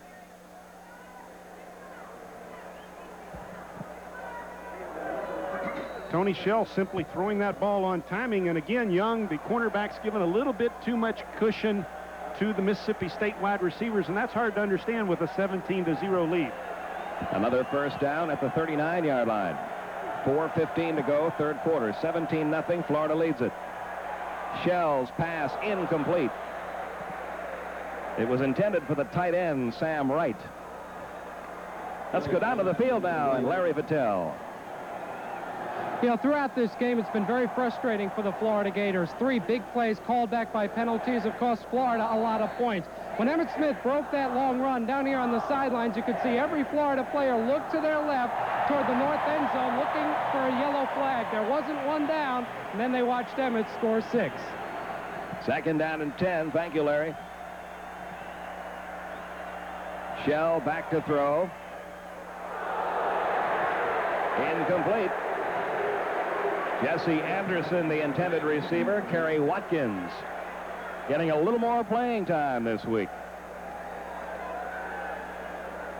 How about that? A 92-yard scoring drive with the touchdown play being a 96-yard run. But remember, there was yardage lost on the first carry. Third down and 10.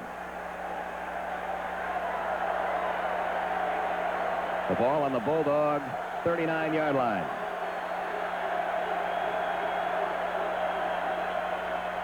Shell back to throw, third and long. Threw it away. And that Gator defense has done it again. Tony Jones on the coverage that time. And look at the crowd here at Florida Field. They're loving it. Well, good defense is exciting, and the Gator defense does have the fans on their feet right now. Tony Jones doing a much better job right there, challenging the wide receiver. Tommy Parks in to kick again for the Bulldogs. Stacy Simmons standing at about his own 23-yard line.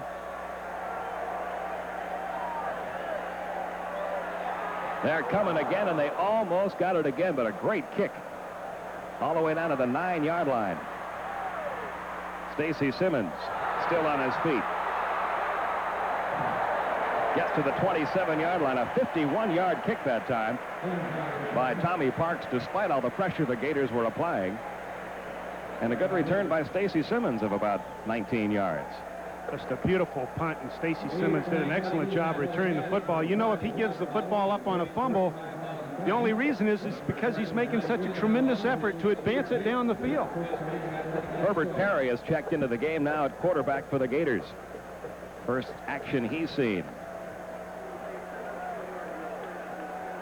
Wayne Williams and Willie McGrady are the running backs behind Perry. That's McGrady in motion. This is Wayne Williams. And Williams gets it out to about the 34-yard line, where it'll be second down and about 3 yards to go. Herbert Perry in limited playing time this year. Rocky Neighbors made that last tackle for the Bulldogs. I think Galen Hall wanted Herbert Perry to play in Jackson against Ole Miss, but they were never really in a position to put him in the game early. And this afternoon they have a chance to get Herbert Perry on the field, and they want him to play. They want him to get that experience. They do have confidence in him. Second down and 3. Wayne Williams. This time he won't find any running room. Darren Martin hit him.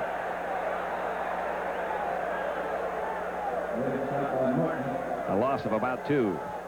Gators are fortunate right there that they didn't turn the ball over. Wayne Williams trying to get outside. Just an excellent hit right there by big number 58, Darren Martin, linebacker, 6'3", 229 from Atlanta, Georgia. So it'll be third down and 3. The ball at the 34-yard line. 2.5 minutes remaining, third quarter. Gators up 17-zip.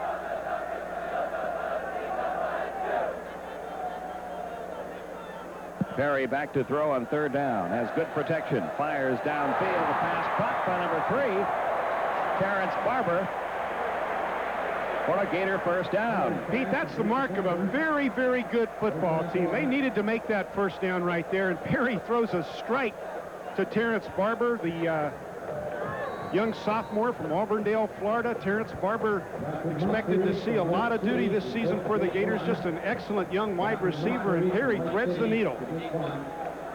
First down at the Bulldog 47.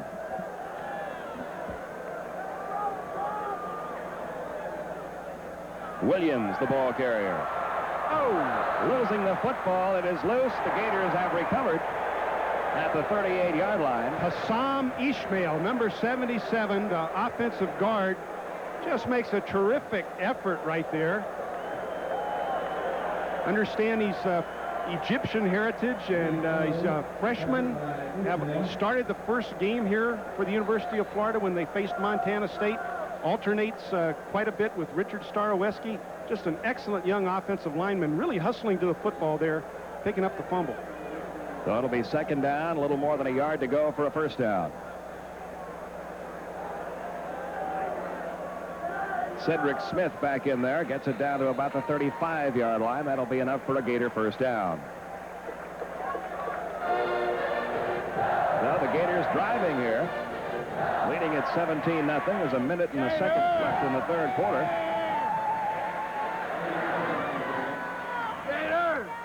And Herbert Perry trying to direct his team to a scoring drive here. He's playing with a lot of poise, a lot of confidence. Doing a nice job as the general out there on the field for the Gators right now. Cedric Smith and Wayne Williams, the running backs, lined up behind Perry. First down. Wayne Williams gets to the 35-yard line before he's snowed under. Reggie Stewart making the initial hit along with Milton Smith. Gain of about a yard. It'll be second down and 9. Stewart, inside linebacker, all-conference caliber performer. 35 tackles coming into today's game, just all over the field for Mississippi State this season. You heard a roar from the crowd a moment ago. That's because Emmitt Smith has checked back in. He's out wide left on the second and long. The handoff is to Cedric Smith. He gets down to about the 31-yard line as quarter number 3 comes to an end. Ricky Bird making the tackle. We've got 1 quarter of football left here at Florida Field. The Gators dominating on both ends right now. It is 17-0 after the third quarter, and we'll be back with quarter number 4 right after these words.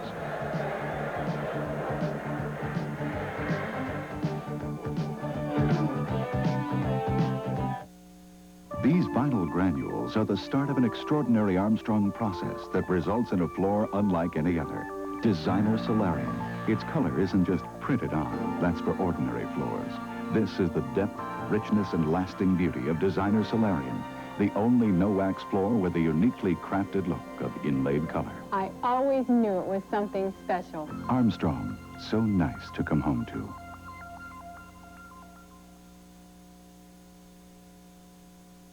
Albert the Alligator here to tell you about balancing your diet.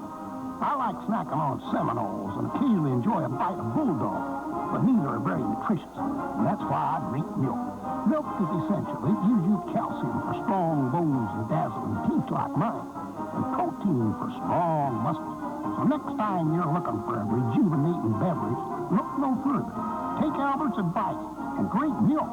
Dairy Farmers Incorporated, producers of real Florida fresh milk. Sports Channel Florida is your ticket to the most University of Florida events. During the year, you'll see all the action of Gator football, basketball, and baseball.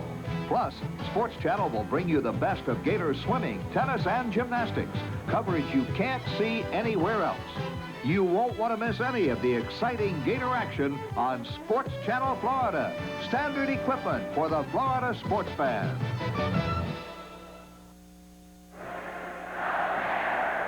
Along with Jim Yarbrough, Pete Van Weeren back with you from Florida Field. Gators leading at 17-0.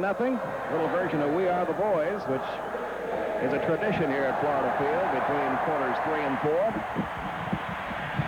crowd of over 73,000 on hand.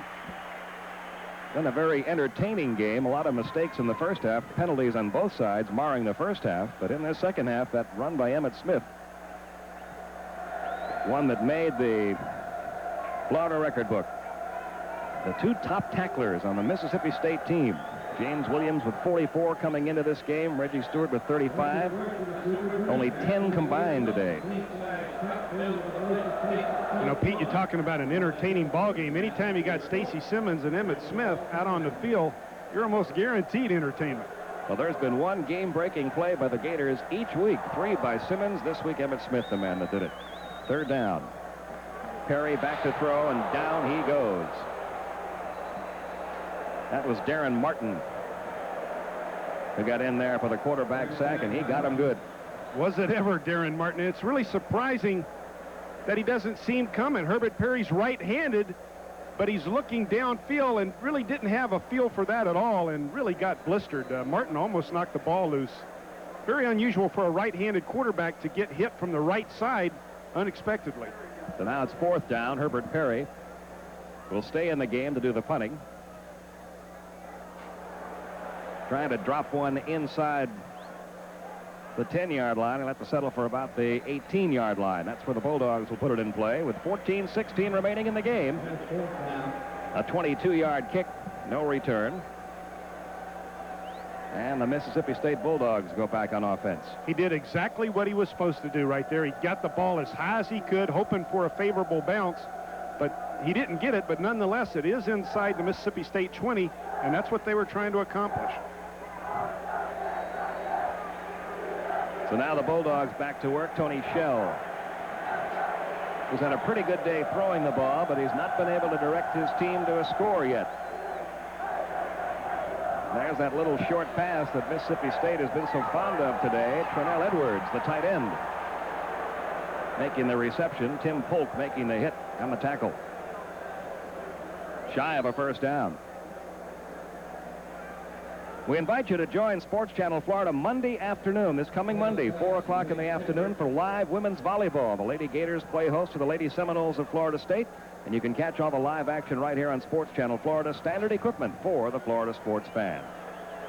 Second down and 1.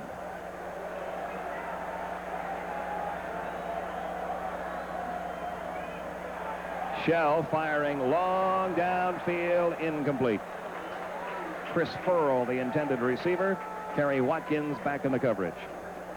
Kerry Watkins in excellent position right there. He was reading Shell's thoughts about going long, and he wasn't about to get beat on that pass route. Just excellent coverage by Kerry Watkins. Culpepper and Roth have been rotating. Roth played the last series. Culpepper in there now. We mentioned that Jeff Roth had a little trouble with the heat earlier in the week, maybe experiencing a little of the same on a very warm afternoon. Shell back to throw.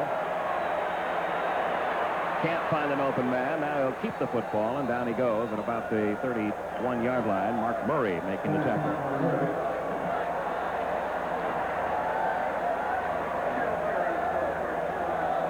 Bit of a sprint out action here, and Shell makes up his mind to try and pick up as much yardage as he can himself. And Mark Murray hustling over, young linebacker, outside linebacker from Apopka. Shell did get enough for the first down out at the 32-yard line. 13 minutes remaining. 17-0 Gators. First down, Mississippi State.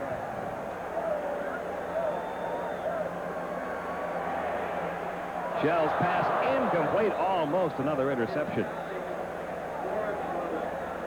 Shell throws a high, hard one to John Parker right there. Parker doesn't have a chance. Ball almost bounced up for another interception. Shell now 14 out of 26 for 136 yards. The rushing department, though, the Bulldogs have really been stopped by the Gators. They still have only 16 yards on the ground against the Gator defense. And we're into the fourth quarter. Second down and 10. Shell dumps it off to Gerard Young. And Young carries it out to about the 38-yard line. Tim Polk and Tony Jones bringing him down. It'll be 3rd and about 4.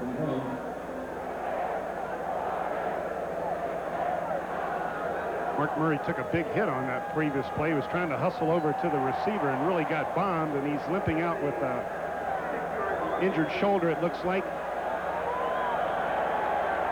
3rd and 4, and the crowd roaring for the defense to do it one more time.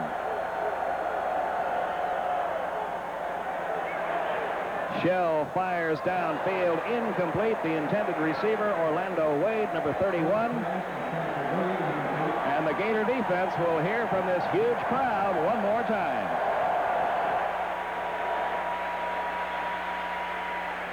Ephesians Bartley, number 44, doing a nice job in pass coverage. Kerry Watkins also on the play. Mississippi State not able to pick up the first down. That Gator defense is bending a little bit more here in the 4th quarter, but they're yet to give up any points to Mississippi State. Tommy Parks in to do the kicking. Stacy Simmons is deep. The Gators were coming again, and Parks boots another one a long, long ways, all the way back to the 8-yard line. Stacy Simmons going to be brought down after only a 3-yard gain, and the Gators will have it first down on their own 11-yard line. 53-yard kick that time by Tommy Parks. 11:56 remaining in the ball game. There's your score, and we'll be right back.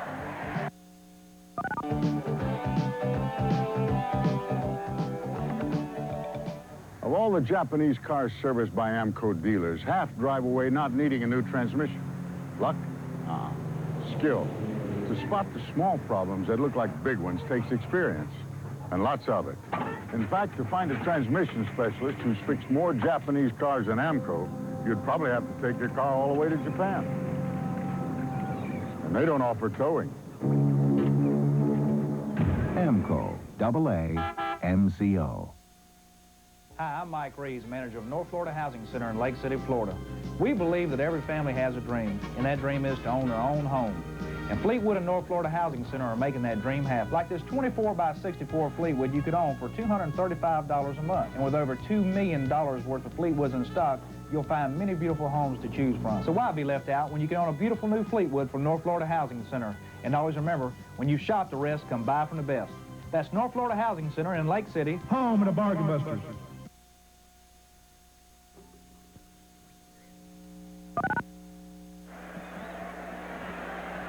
$11:56 left in the game. 17-0. Gators leading it. First down, Florida on their own 11. Herbert Perry in there for the second series at quarterback. No hole that time. That play stopped at the line of scrimmage. Gators really have yet to accomplish much passing the football this afternoon. Running the football, tremendous success, especially in light of Emmitt Smith's run, but only 80 yards passing right now. A Florida record on that run by Emmitt Smith, and the 4th longest touchdown run in SEC history. That'll be a play that'll be talked about for years. It was beautiful. Second down and 10. Perry back to throw. Caught and then dropped by Cedric Smith out at the 15-yard line. So now it'll be 3rd and 10. A little bit of a bootleg action there. Flow going to the right. Herbert Perry rolling to the left, trying to hit this big fullback in the flat. John L. Williams, James Jones, two great former University of Florida fullbacks, made a living catching those kind of passes, but that had a little bit too much heat on it. Cedric not able to hold the football. So now it'll be 3rd down and 10. Cedric Smith, Wayne Williams, the running backs. But this is a passing situation. And they're going to run it. Williams will get it out to about the 14. That's all. It'll be a 4th down. Florida will have to kick it away.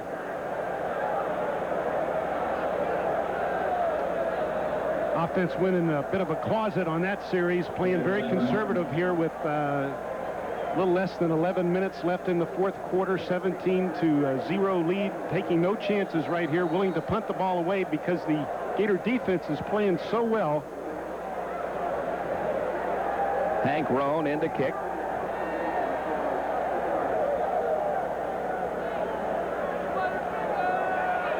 The Bulldogs coming after that one, but Roan gets it away. A good high kick. Carries to the 40-yard line, then takes a big Mississippi State bounce and another big Mississippi State bounce, and it's down at the 26-yard line. So that's only going to go as about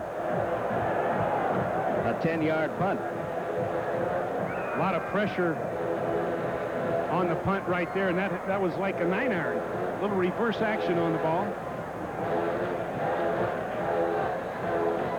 So the Bulldogs with their best field position now to start a possession. First down inside the Gator 30, inside the 27. 10:21 the time remaining.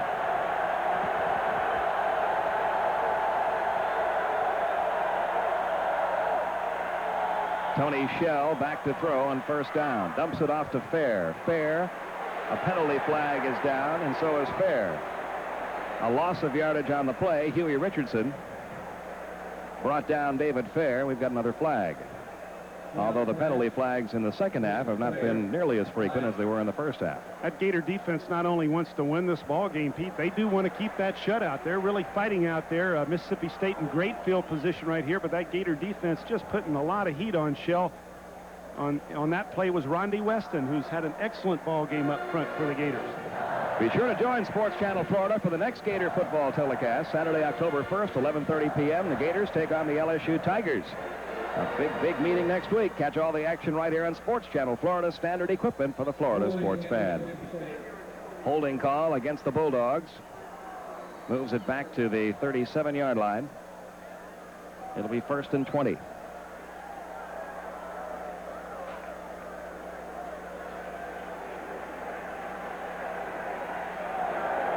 See the reaction from both coaches, Galen Hall and Rocky Felker, as it's getting late now, 9:55 remaining. Looking for running room on the left side is Orlando Wade. Jeff Roth making the stop on about the 32-yard line.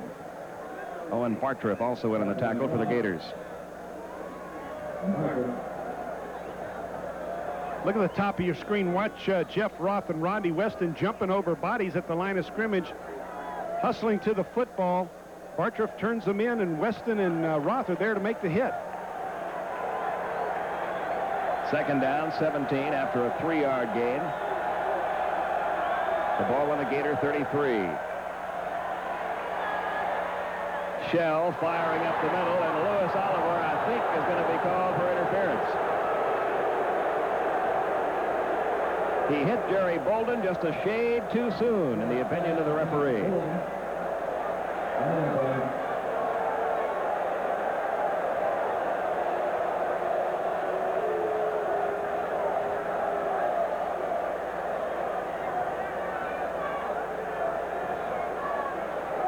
Well, Mississippi State's chances of scoring have been greatly improved with that penalty. Lewis Oliver in coverage of Bolden. As you can see, Galen Hall not happy at all about the call. We get a second look. No, I don't know. They're very close, but obviously the official was much closer to the action right there, but it was close nonetheless. Lewis Oliver just breaking on the football. So it's a first down for the Bulldogs. At the Gator 18. 9:05 remaining in the game. 17-0. Florida leads it. Shell looking for the end zone. Lewis Oliver there again to break this one up. Again, it was intended for Jerry Bolden. And help from Richard Fain. You don't go into that middle with too often with too much success when Lewis Oliver's back there. The best safety in America, simply put. They try and stay away from him as much as possible. Mississippi State looks like they've given up any attempt to run the football, and they're going to keep the ball in the air. Second down and 10 at the Gator 18.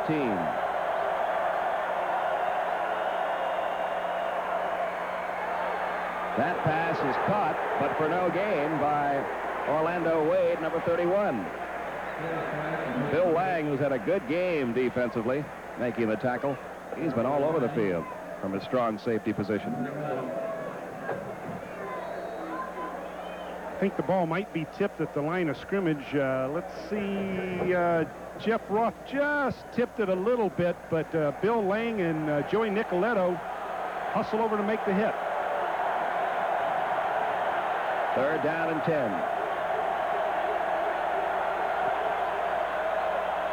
Shell back to throw again. Launches this one over the middle. That's picked off by Oliver. 4th interception of the afternoon by the Gators, and the defense has done it again. The shutout is still intact.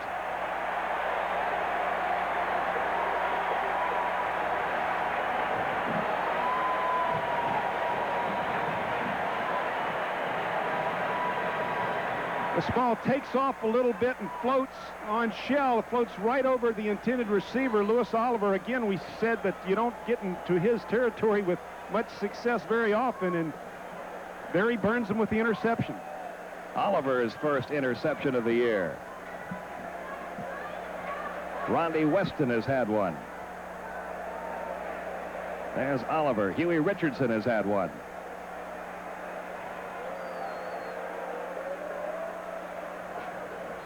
Cedric Smith gets to about the 25-yard line. James William brings him down. You're going to see Mississippi State trying to rip that football away from the ball carriers. There's big Rondy Weston from Belle Glade. A happy smile on that senior. And that's representative of the entire defense. And Lewis Oliver behind him. 2 great athletes here at the University of Florida. Gators trying for their 3rd shutout in 4 games. You see, the penalty yardage factor has been very much against the Gators this afternoon, but the defense has played big all day. Timeout called by Florida. Stops the clock with 7:31. And with the Gators leading at 17-0, we'll see if the Gators can hold on, and this whitewash will continue. We'll be right back.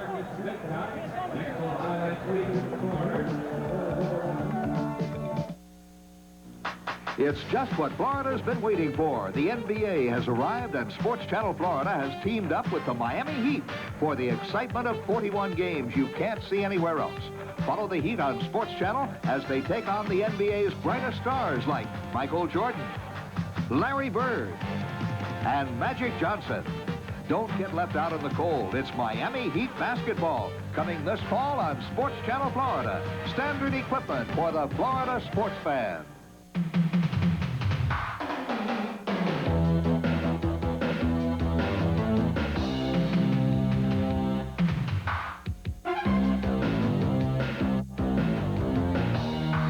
Improvement? Why drive all over town? We go to a nearby Scotty's.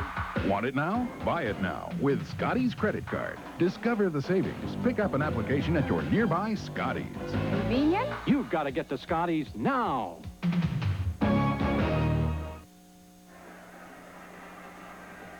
Crowd of 73,136 on hand. They're seeing a great defensive performance by the Gators, who lead at 17-0. And you know, Jim, it's one thing to shut out Montana State and Indiana State. A shutout's a shutout, but it's definitely something if the Gators can hang on and shut out this Bulldog team that played so well offensively against Georgia last week. You can tell that Gator defense wants to do just that, too, because they're playing magnificently here late in the second half. It is 2nd down and 7. Herbert Perry back to throw. And the pass incomplete. The intended receiver, the tight end, Mark McGriff. Very difficult catch there for Mark McGriff. The ball coming low and behind him a little bit. Gators do want to feature that tight end in their offense. In their passing game, the tight end, very important. So now it'll be 3rd down and 7.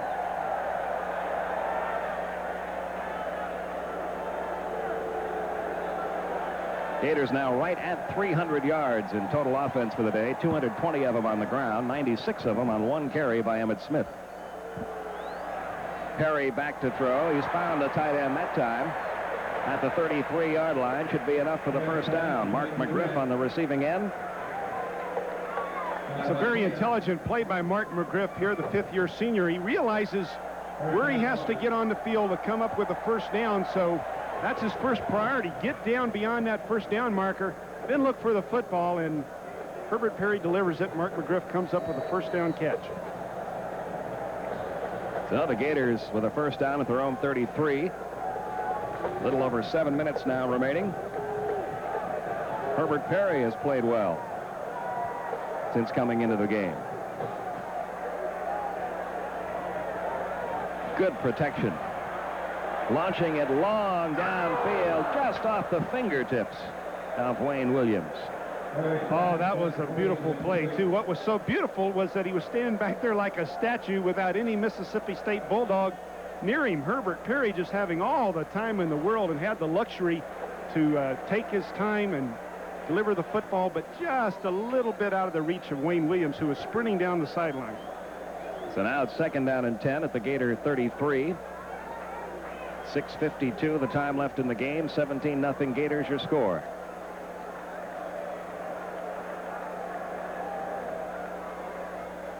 Perry handing off to Emmitt Smith, who's back in there. And Smith adds to his already dazzling yardage total for the day, getting out to the 42-yard line before James Williams drove him out of bounds.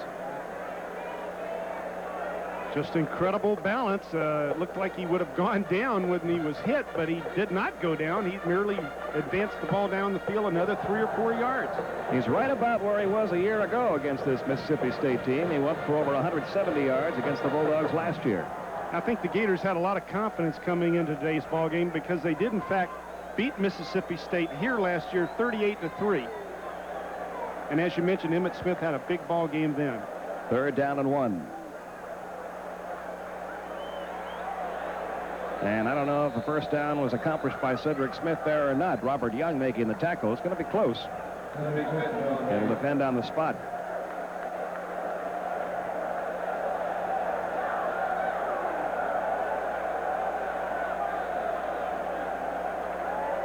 It's going to be shy of a first down by about a yard.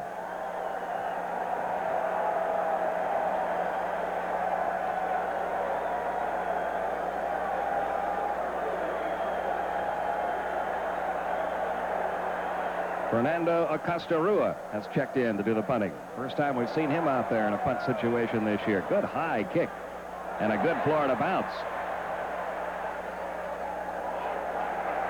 Down at the 14-yard line by Jimmy Spencer. A 50-yard kick by Fernando Acosta-Rua. Looked like a Phil Necro knuckleball right there, didn't it?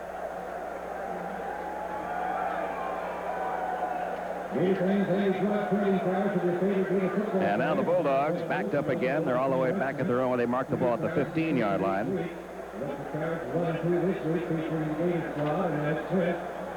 With 5:16 remaining. And the Gator defense, if they can hold Mississippi State right here, they should just about have that shutout they seek. It would be their 3rd one of the year in 4 games. Mike Davis back in at quarterback. Incomplete. He was about to go down. Tried to throw it away to Marcus Bush. Rondi Weston has had a great afternoon. And look how long it's been since the Gators have had 3 shutouts in a single season. We're only in game 4 and we're talking about 3. Yeah, I was in diapers in 1960. That was Ray Graves' first year here at the University of Florida, 1960. Coach Gene Ellenson was the defensive coordinator. He recently retired as director of Gator Boosters here at the University of Florida. 2nd down and 10 at the 15. 5:09 remaining.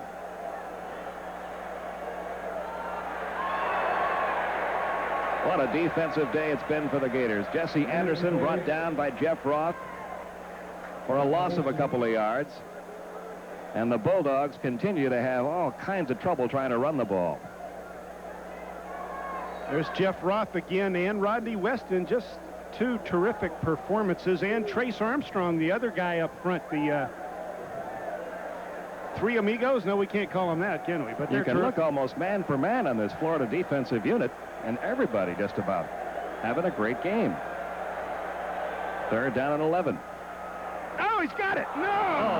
Oh, that was a near touchdown on an interception effort by Bill Lang. Bill Lang, he'll be thinking about that one all week. Oh, the rest of his life. So close. He'll be thinking about that the rest of his life. He reads the play right away, and he's breaking on the football. Let's see if we can pick him up. But Lang knows exactly what's happening. This is a quick screen. Going to throw the ball quickly out to the wide receiver. Lang knew it, broke on the ball, but just couldn't come up with a reception or interception. So the Bulldogs will kick it away. Tommy Parks. Here they come again. The Gators just we're going to have a roughing the kicker flag thrown. Tony Lomack brought down at midfield. A flag is down there, too. But the Gators have been so aggressive. They blocked one punt earlier in the day. Tim Polk got that one. Well, this is a ridiculous call here. You know, these guys generally do a great job, but I've never seen a call that silly on a punter before. So we've got 2 flags down. The officials talking it over with the Bulldogs. There's a roughing the kicker call. Very questionable one. And then we have another flag down near midfield.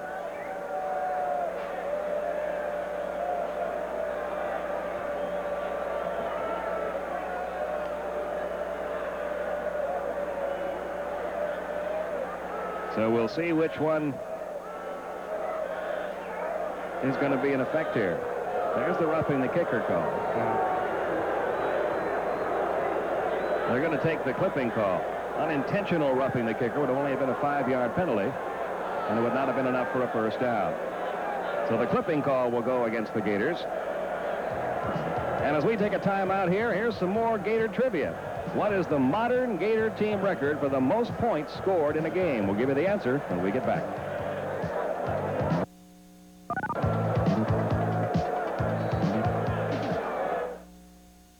That funny sound is not a rock caught in your hubcap. It's the sound of a front-wheel drive CV joint wearing out. Hi, I'm Larry Jones. And the pity of it is, most mechanical damage is preventable. Usually what happens, the rubber boot that covers the CV joint becomes loose or damaged, allowing the protective lubricant to leak out, leading to a very expensive repair. At Jones Automotive, we specialize in detecting and correcting minor problems before they become major expense, and we do it reasonably. So bring your car to Jones Automotive for a checkup. Let's prevent that major repair. We Southerners have always been known for a certain degree of elegance in our homes. So when Rhett suggested a manufactured home, I had my doubts. But not since we found this award home. It had everything we were looking for. Cedar siding, a whirlpool tub, and room for all the relatives. The kitchen turned out so spacious and beautiful, I might even learn how to cook. So, if you're looking for your own terror, stop by Award Homes in Ocala. Frankly, I know you'll love it.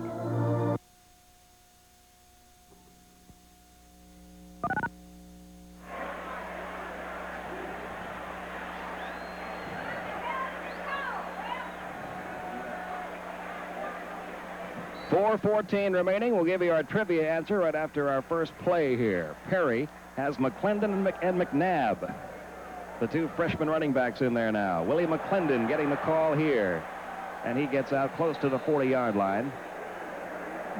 Lance Aldridge in on the tackle. And here's that trivia question again. The modern Florida record for points in a game didn't happen that long ago. 1982, 77 points against West Texas State. West Texas State also got, I believe, 3 or 4 onside kicks in that game. I think that's another record. Gain of about 3 by McClendon. It'll be 2nd down and 7. McClendon again the ball carrier. All the way out to the 49-yard line. Eddie Miles making the tackle. Willie McClendon just not sure what to do when he gets in the open field. Willie Sneed's trying to throw a block for him, but he's not sure whether to break outside or up the field. He decides to go outside and runs right into the cornerback. Willie Sneed was trying to help him out there, but to no avail. It's a first down at the Gator 49, just over 3 minutes remaining in the game. The pitch is again to Willie McClendon. McClendon gets across midfield down to the 48-yard line. Reggie Stewart making the tackle. We've talked about how the Bulldogs have had trouble running the ball against the Gators. Just the reverse has been true when the Gators have had the football. They've now picked up 247 yards on the ground against Mississippi State in this game, 88 more yards in the air. Well, they have a lot to be proud of with their effort this afternoon, but I'm sure the coaching staff would feel a little bit more comfortable if the Gators had passed with more success this afternoon. They're very proud of that running effort, but they were looking for a more balanced attack, which certainly they'll need next week against LSU. 2nd down and 7. The pitch again to Willie McClendon. Dexter McNabb throws a block for him, but McClendon can't get around that corner. Stopped by Stewart for no gain. That'll be 3rd and 7.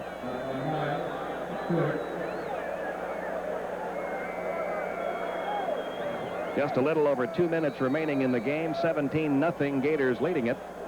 The only points the Gators have allowed this year, those 15 points to Mississippi in the second game of the season.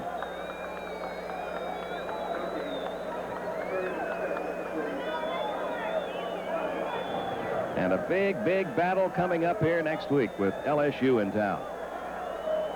Clock continues to tick, 1:50, 3rd down 7. And a penalty marker is thrown at the line of scrimmage. LSU visits up in Columbus, Ohio today, so you know they're playing in front of a big crowd against Ohio State. And they're looking forward to their battle, SEC battle with the Florida Gators when they come to Gainesville next Saturday. A procedure penalty goes against the Gators. That's been the one trouble spot, the penalty situation. Down on the field now, Larry Patel has something for us. Larry? Well, I tell you, Pete, a week ago Saturday night, Galen Hall saw the score. Mississippi State 35, Georgia 35 with less than a minute to go. Now, we know Mississippi State didn't win, but it really put a scare into this Gator football team. Now it appears Florida is going to shut out a team that scored 4 touchdowns on Georgia. The preseason is definitely over for the Florida Gators. They're ready as nationally ranked LSU comes to town in a week. And the Gators should move up in the national rankings themselves this week. McClendon on the receiving end of that pass has enough yardage for another first down. Melvin Hawkins making the tackle.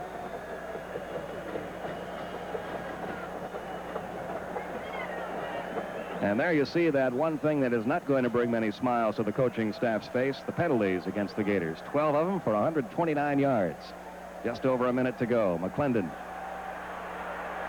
heading for the sideline. Another penalty flag thrown as McClendon is forced out of bounds at the 35 by Robert Young. With less than a minute to go now, the clock stops 56 seconds. Fans are reminded to stay off the playing field conclusion of today's game. The most serious injury in this game may be tennis elbow for one of those officials throwing those flags all day. That's got to be a world record. Another holding penalty on another running play. That is 6 holding calls against the Gators.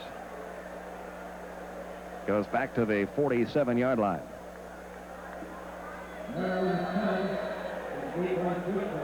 It'll still be first down, 1st and 20. Well, it's nice to learn a lesson when the score is 17-0. The holding penalties aren't having an effect on the outcome of the game, so it's nice to learn a lesson when you can also win the game. The handoff to Dexter McNabb. He had nowhere to go. Another penalty flag has been thrown. Bill Knight was right there to meet Dexter McNabb as soon as he got the football. And let's see what this penalty is all about. The Gators take on LSU next Saturday. Only 32 seconds showing on the clock. Can you believe it? No. Another holding call.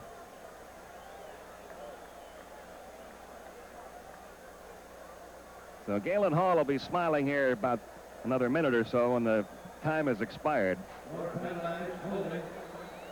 And for the most part, the Gator players are going to enjoy looking at the films, but there's going to be some unpleasant moments in that film watching too, when all the penalties are pointed out. Clock continues to tick down to 20 seconds now.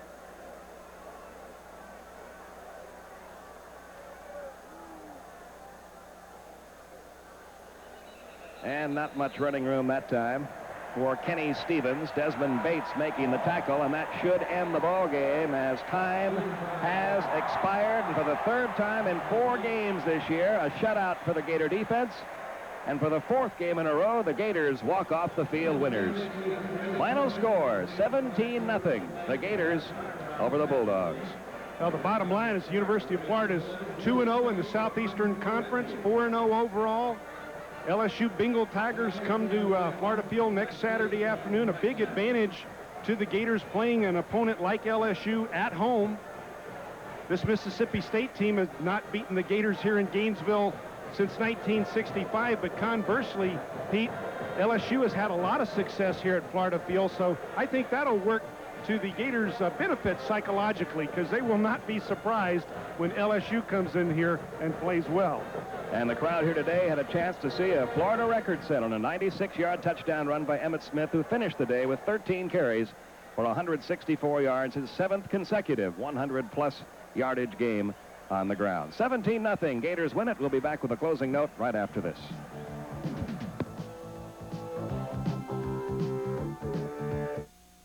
This is Galen Hall. No other channel brings you more Gator sports events than Sports Channel Florida. That's why Sports Channel Florida is standard equipment for Florida sports fans.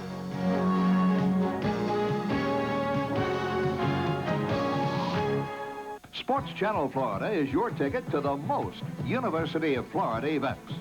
During the year, you'll see all the action of Gator football, basketball, and baseball. Plus, Sports Channel will bring you the best of Gator swimming, tennis, and gymnastics, coverage you can't see anywhere else. You won't want to miss any of the exciting Gator action on Sports Channel Florida, standard equipment for the Florida sports fan.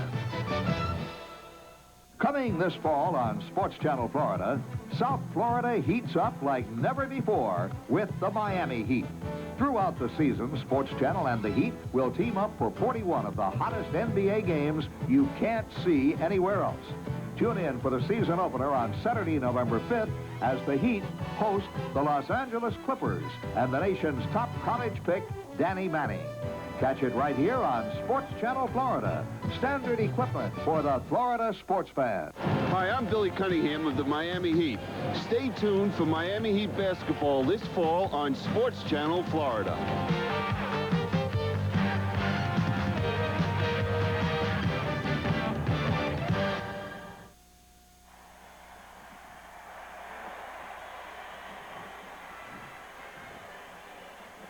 Well, the Gators have won their 4th game in a row, 17-0, the final over Mississippi State. The fans filing out of a sold-out Florida field, over 73,000 of them here today, and they saw an electrifying play, Emmitt Smith with a 96-yard touchdown run. But, Jim, I think most of the talk as the fans leave this stadium today will be about the defense, because almost to a man, this defense today performed about as well as a defense can. Well, you and I talked before the game started about this explosiveness of Mississippi State's offense. We expected them to come out here and go up and down the football field at least occasionally, and they really never had a chance. They had a lot of mistakes themselves mentally, a lot of penalties that hurt them, but this Gator defense was just terrific, never gave Mississippi State a chance.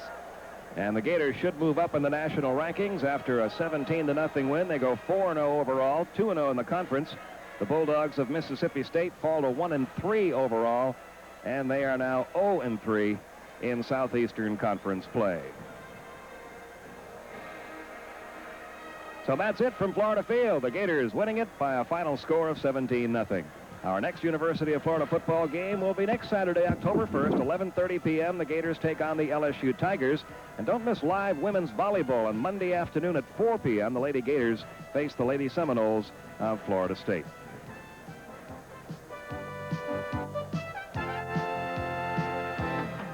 Florida football is brought to you by Dairy Farmers Incorporated, producers of real Florida fresh milk. By First Union Bank, new banking power for you. And by Scotty's, serving Florida with more than 150 convenient locations. You've got to get to Scotty's now.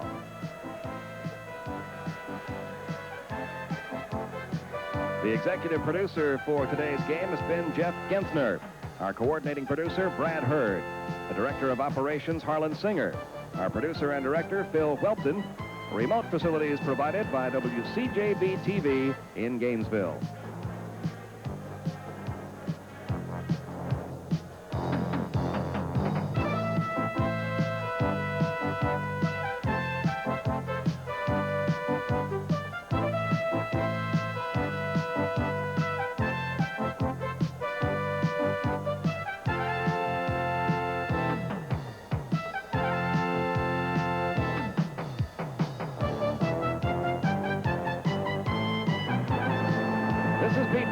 Saying so long for Jim Yarborough. Once again, the final score, the Gators 17, the Bulldogs of Mississippi State nothing.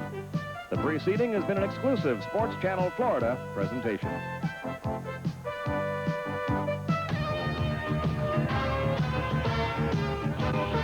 This week week on Florida Football Highlights with Galen Hall. Another record-breaking day for Emmitt Smith. This 96-yard run is the longest in school history. Smith scores the only touchdowns of the game. Florida shuts out Mississippi State 17-0. Also, a visit with Gator defensive back Tony Jones. Coming up on Florida Football Highlights with Galen Hall.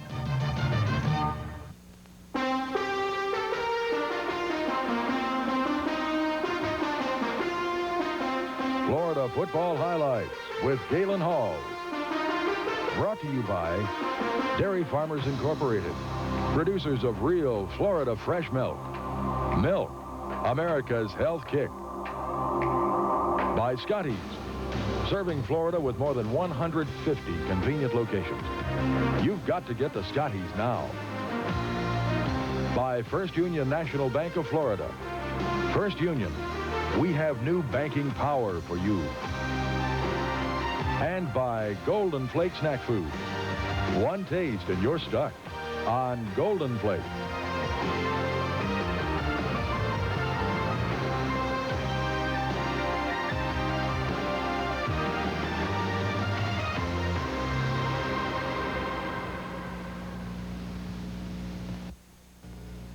Howdy, folks.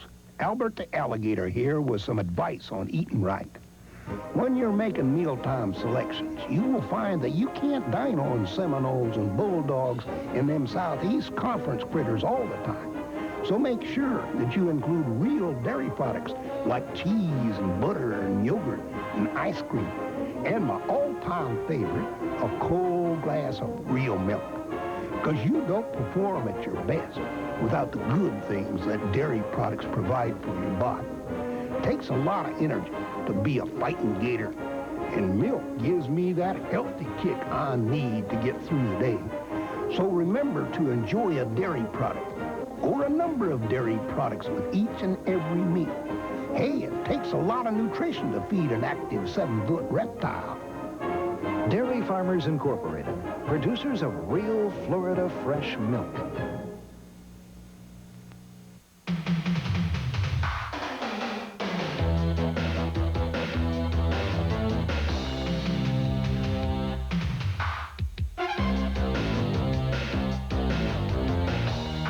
Home improvement? Why drive all over town? We go to a nearby Scotty's. You've got to get to Scotty's now for trimmers, blowers, and all the equipment you need for your fall yard work. At Scotty's every day, low prices. Convenient? You've got to get to Scotty's now. It's the Wright Keller. It's the world's greatest football machine, the Gator Wagon. And you can win it free from the world's greatest snack food company, Golden Flake. To enter, go by any place Golden Flake snacks are sold. Pick up your entry form and mail it in to the address on the back. Then one of you will win this fully customized van, the Gator Wagon. And you know what I always say. One taste and you're stuck on Golden Flake.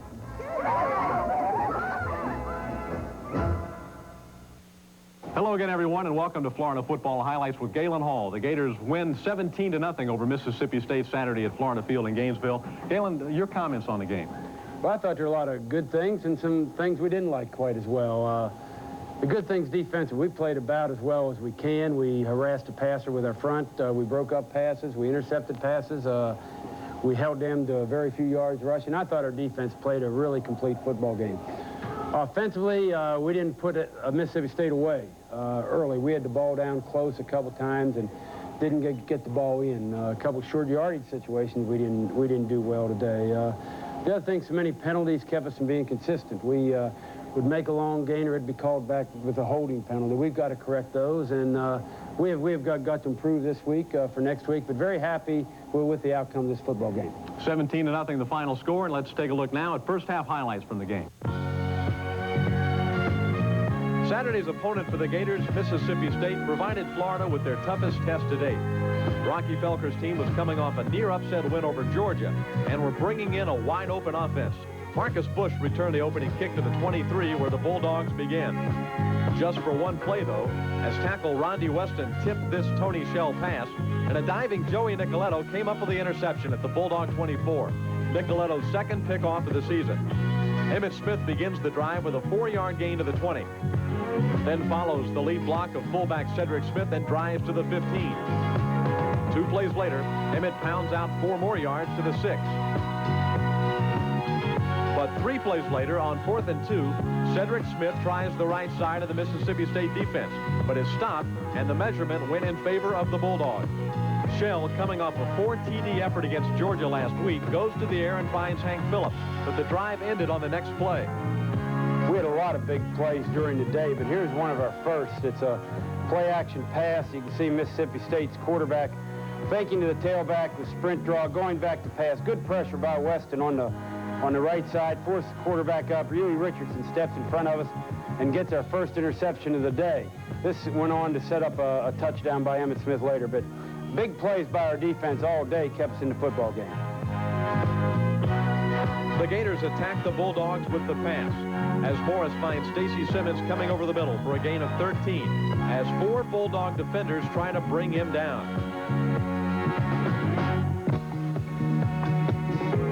2 plays later, from the 12, Emmett starts up the middle, cuts to the left, and stretches out over the goal line for 6 points.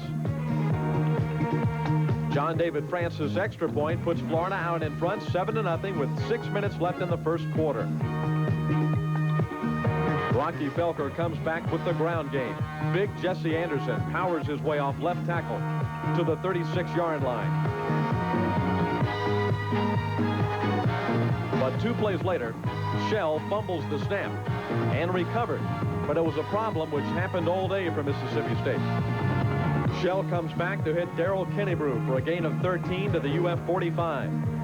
The drive gets backed up, though, all the way to the MSU 18, and Joey Nicoletto sees to it that it stays there. Following a punt, Florida takes over at their 37. Morris, scrambling, finds Tony Lomack for 14 to the 49-yard line. 2 plays later, Emmett follows the blocks of Charlie Wright and Cedric Smith for 18 yards to the Bulldog 37. That ends the quarter. 3 plays later, Morris is pressured and decides to keep it himself. The play gets 9 yards to the 30-yard line. 2 plays later, John David Francis just misses a 54-yard field goal attempt. Then the Mississippi State offense tries to establish the running game. Here's the running play we felt we had to stop during the game. They have big, strong tailbacks. Anderson takes it, sweep to the right. Bill Lang comes underneath the fullback. Bounce out to Mark Murray, and here's Timmy Polk on the inside-out pursuit. And again, this is one of the plays we had to stop during the game. Shell then goes back to the passing game. David Fair makes the catch, but Fee Bartley sees to it that it's a loss of 3. That forces a punt. The blocking of John Durden and Richard Starweski paves the way for this Emmitt Smith 12-yard gain to the Florida 46. Next, Morris hits Ernie Mills with a quick hitch pass to the 47 of Mississippi State. But then the Gators run into penalty trouble. Face a 3rd and 1 situation. We hand the ball to Emmitt Smith on a sweep right. McGriff gets a good block. McGrady around the corner sets Emmett free, and he goes down for a 43-yard gain. Bad thing about it, this was called back by penalty. In all, the Gators suffered 147 penalty yards on 14 flags. Mississippi State has the ball deep in its territory when Rondi Weston tips the pass up and makes the interception at the 7. Well, this is my first interception, and I'm happy that I have it, but I hope to get more sometime, but I'm really not looking for it, but I just rated it as, I guess, one of my best, and since it was my first 2. Some of the guys were kidding you about not scoring a touchdown on the play. I tried to, but the guy was all over me, and I guess I take what I get.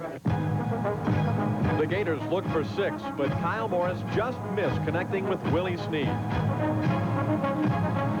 Florida settles for 3, and John David Francis drills this 22-yarder through the uprights for a 10-0 lead with less than 5 minutes left in the half.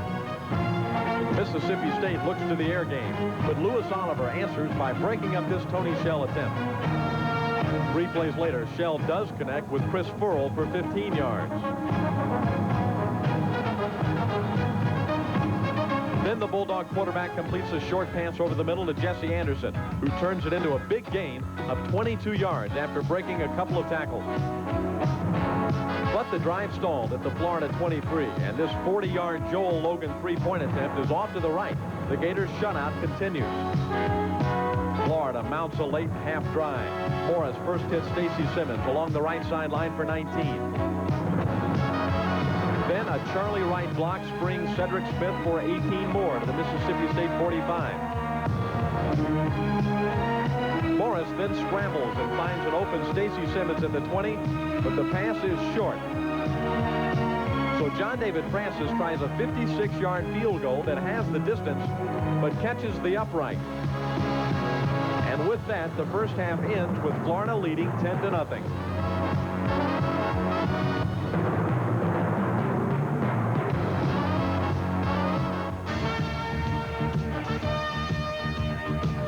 Coming up next, getting to know Gator defensive back Tony Jones. Stay with us.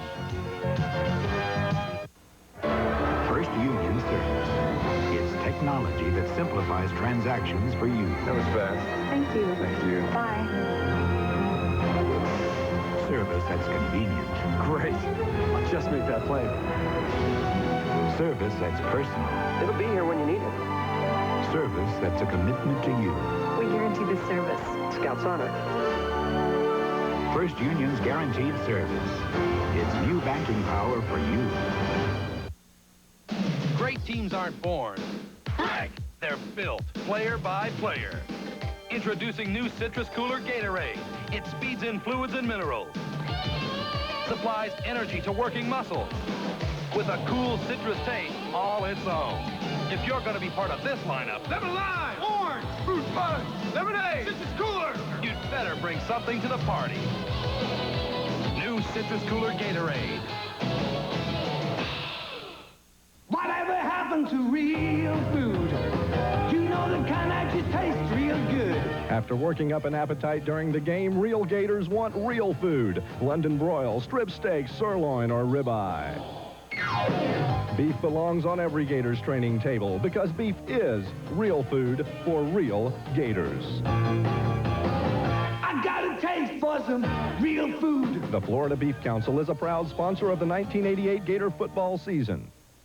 Mark and Brian of Rockin' LA. It's another hot one out there. 98, 12 degrees and no relief in sight. It's hot, hot, hot. Right now, the only thing that would taste better than a nice cold one is a cold filtered one. Man, I could sure go for one of these. Because if you want a beer whose rich, smooth, draft taste hasn't been changed by heat pasteurization, we've got it down cold. Right. Cold filtered Miller Genuine Draft. It's as real as beer gets. We have a slightly revised forecast. It's cold. Go, go. A side of college athletics that few players know about is marketing and promotions. But cornerback Tony Jones spent his summer working with Jan Thomas of the University Athletic Association, learning all the ins and outs of the business side of sports. Jones called it an eye-opening experience. We handle things from cheerleading uniforms to promoting gymnastics to Gator Growl to Gator Gallop. And I think the pressure that's put on Jan and the people that work in market promotions and the way they handle it, you know, that says a lot for them. The junior from Tallahassee has also learned to deal with pressure as an athlete in the highly visible defensive backfield and as a member of the Gators' record-breaking 200-meter relay team this past spring. Jones credits a renewed Christian commitment for helping him cope with the ups and downs of athletics. I've been through a lot of ups and downs since I've been here. Things haven't always gone my way, and I've tried to deal with them by myself, and that didn't work. So now, I mean, when things happen, I understand that I have no control of them, and, you know, I just look to God for guidance. To be honest, I have a lot of disappointment since I've been here, but that's all behind me now. I think I've grown a lot from the good and the bad experiences that I've had here. I wouldn't trade them for the world. I met a lot of influential people here, and I've grown a lot. I think leaving Tallahassee helped me to grow up a lot, and, I mean, my family wasn't always right there for me to run to, and I had to deal with things myself. So, in that respect, you know, I'm glad that I came here.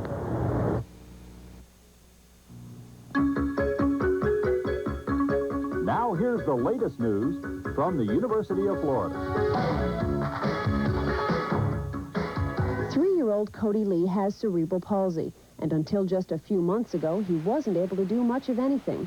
A condition known as spasticity, a tightness of his muscles, was making normal activity of any kind nearly impossible for Cody. But thanks to a dramatic procedure performed by surgeons at the University of Florida Health Science Center, Cody can now eat by himself, play with his toys, and someday soon should be able to walk on his own with just a walker for support. The procedure that has allowed Cody to become more active is called a selective dorsal root rhizotomy. Using the latest in surgical and computer equipment, neurosurgeons and orthopedic surgeons work together to find the nerves that caused Cody's spasticity and cut them. Since then, Cody's been improving steadily. So have most of the other children who've had the surgery. We've held back on our major effort with spasticity until now. And we're going full tilt ahead with this because this is a very rational procedure and carries tremendous potential for a large number of people. Cody will still need months of physical therapy so his muscles can be retrained. But thanks to the rhizotomy, he and other children like him can reach their greatest potential. The University of Florida, serving the state and the nation. Still to come on Florida Football Highlights with Galen Hall. Second half highlights from the game, including Emmitt Smith's record-setting run. And the Gators All-American safety Lewis Oliver stops a Bulldog drive to put a lock on the shutout victory. We'll be back in a moment.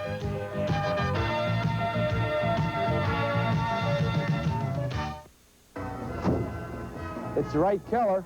It's the world's greatest football machine, the Gator Wagon. And you can win it free from the world's greatest snack food company, Golden Flake. To enter, go by any place Golden Flake snacks are sold. Pick up your entry form and mail it in to the address on the back. Then one of you will win this fully customized van, the Gator Wagon. And you know what I always say. One taste and you're stuck on Golden Flake.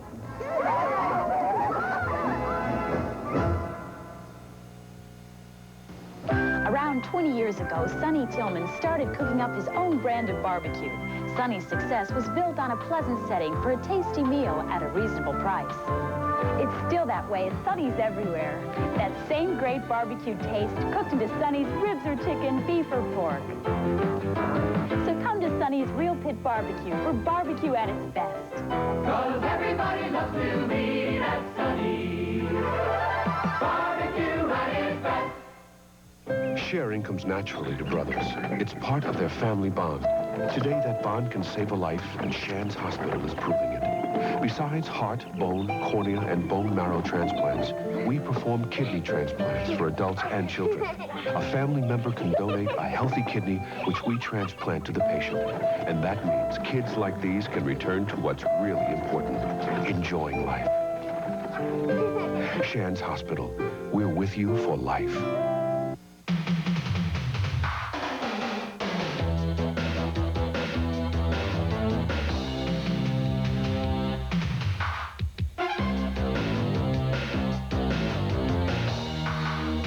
When I do home improvement, I look for low prices. I look for a Scotty's. You've got to get to Scotty's now for shovels, rakes, and all the tools you need for fall yard fix-ups at Scotty's every day. Low prices. Low prices? You got to get to Scotty's now. Since the Gators won the toss and took the option of taking the win to open the game, Mississippi State received the second half kick with Eddie Miles returning it to the 25. Jesse Anderson starts the second half with a sweep around left end, but Bill Lang trips him up for no gain. 4 plays later, Anderson finds running room behind the block of Durward Minor, and he has 9 yards.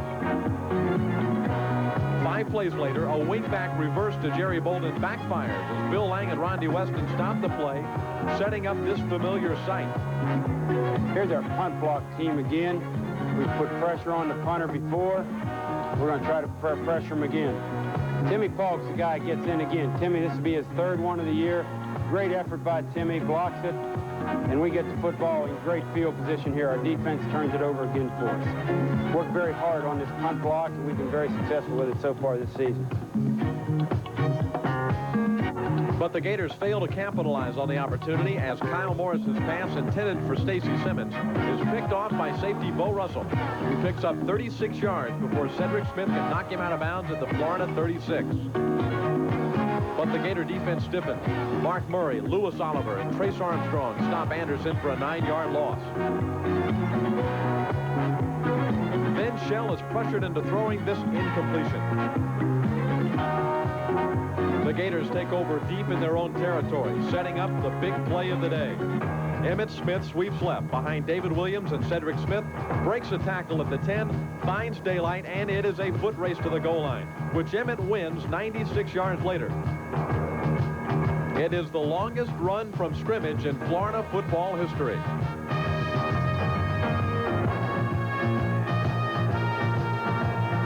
Here's probably the key play of the game. It's a sweep to the weak side.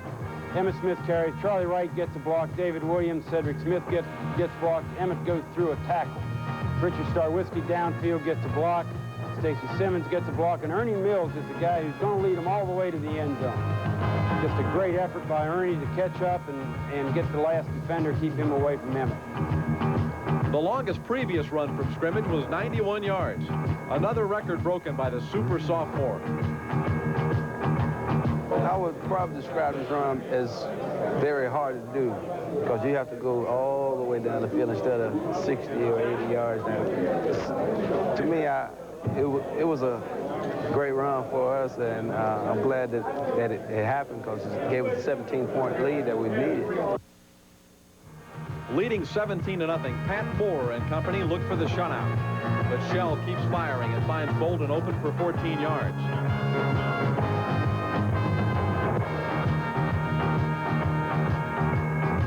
Plays later, on 3rd and 10, Shell is chased by Glenn Neely and throws an incompletion to end the drive. Herbert Perry replaces Kyle Morris at quarterback and hands off to Wayne Williams, who gains 7.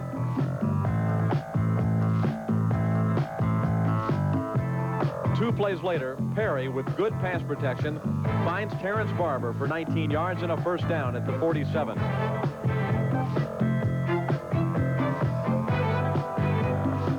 Williams then follows John Durden for a good gain, but fumbles the football.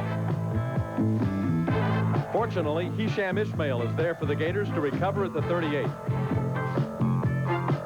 The drive ends with a punt, and we move into the final quarter.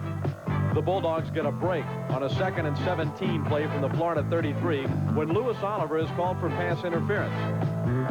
Oliver comes back, though, and prevents a touchdown by breaking up this pass to Bolden at the goal line, and then completely ends the drive.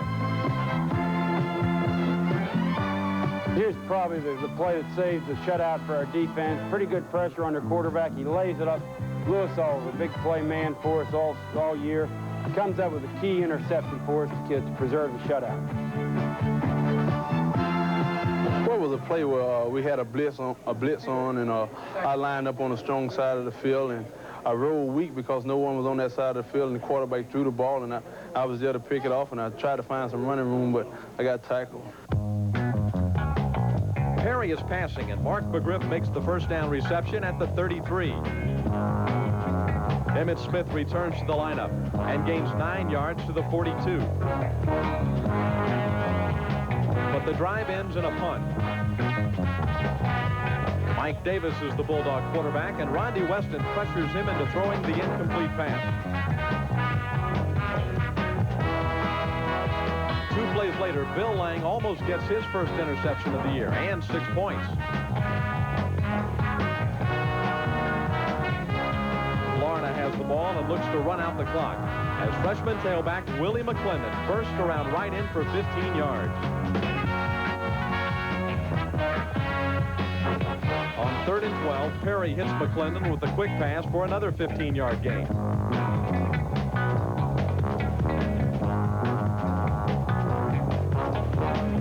Kenny Stevens then runs out the last play of the game, and the Gators record win number 4, shutting out Mississippi State 17-0 to set up next Saturday's showdown with LSU.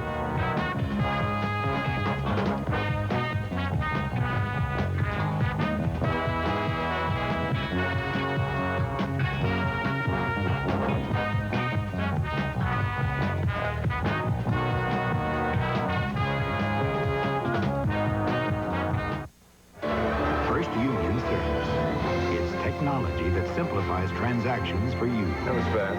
Thank you. Thank you. Bye. State puts the Gators at 4-0 and sets up a very big one next weekend against LSU. Your comments on that game? Well, it's where we wanted to be. We had some football games we should have won. We went out and won those big. We had 2 tough football teams to play, Mississippi State. We knew they'd be tough. We went out and defeated those two teams. So we're where we'd like to be. We're 4-0, looking forward to the big showdown in our conference between LSU and us. That game on national television at 2:30 Eastern Standard Time at Florida Field in Gainesville, Florida versus LSU. Thanks for joining us this week on Florida Football Highlights with Galen Hall. We'll see you next week. Florida football.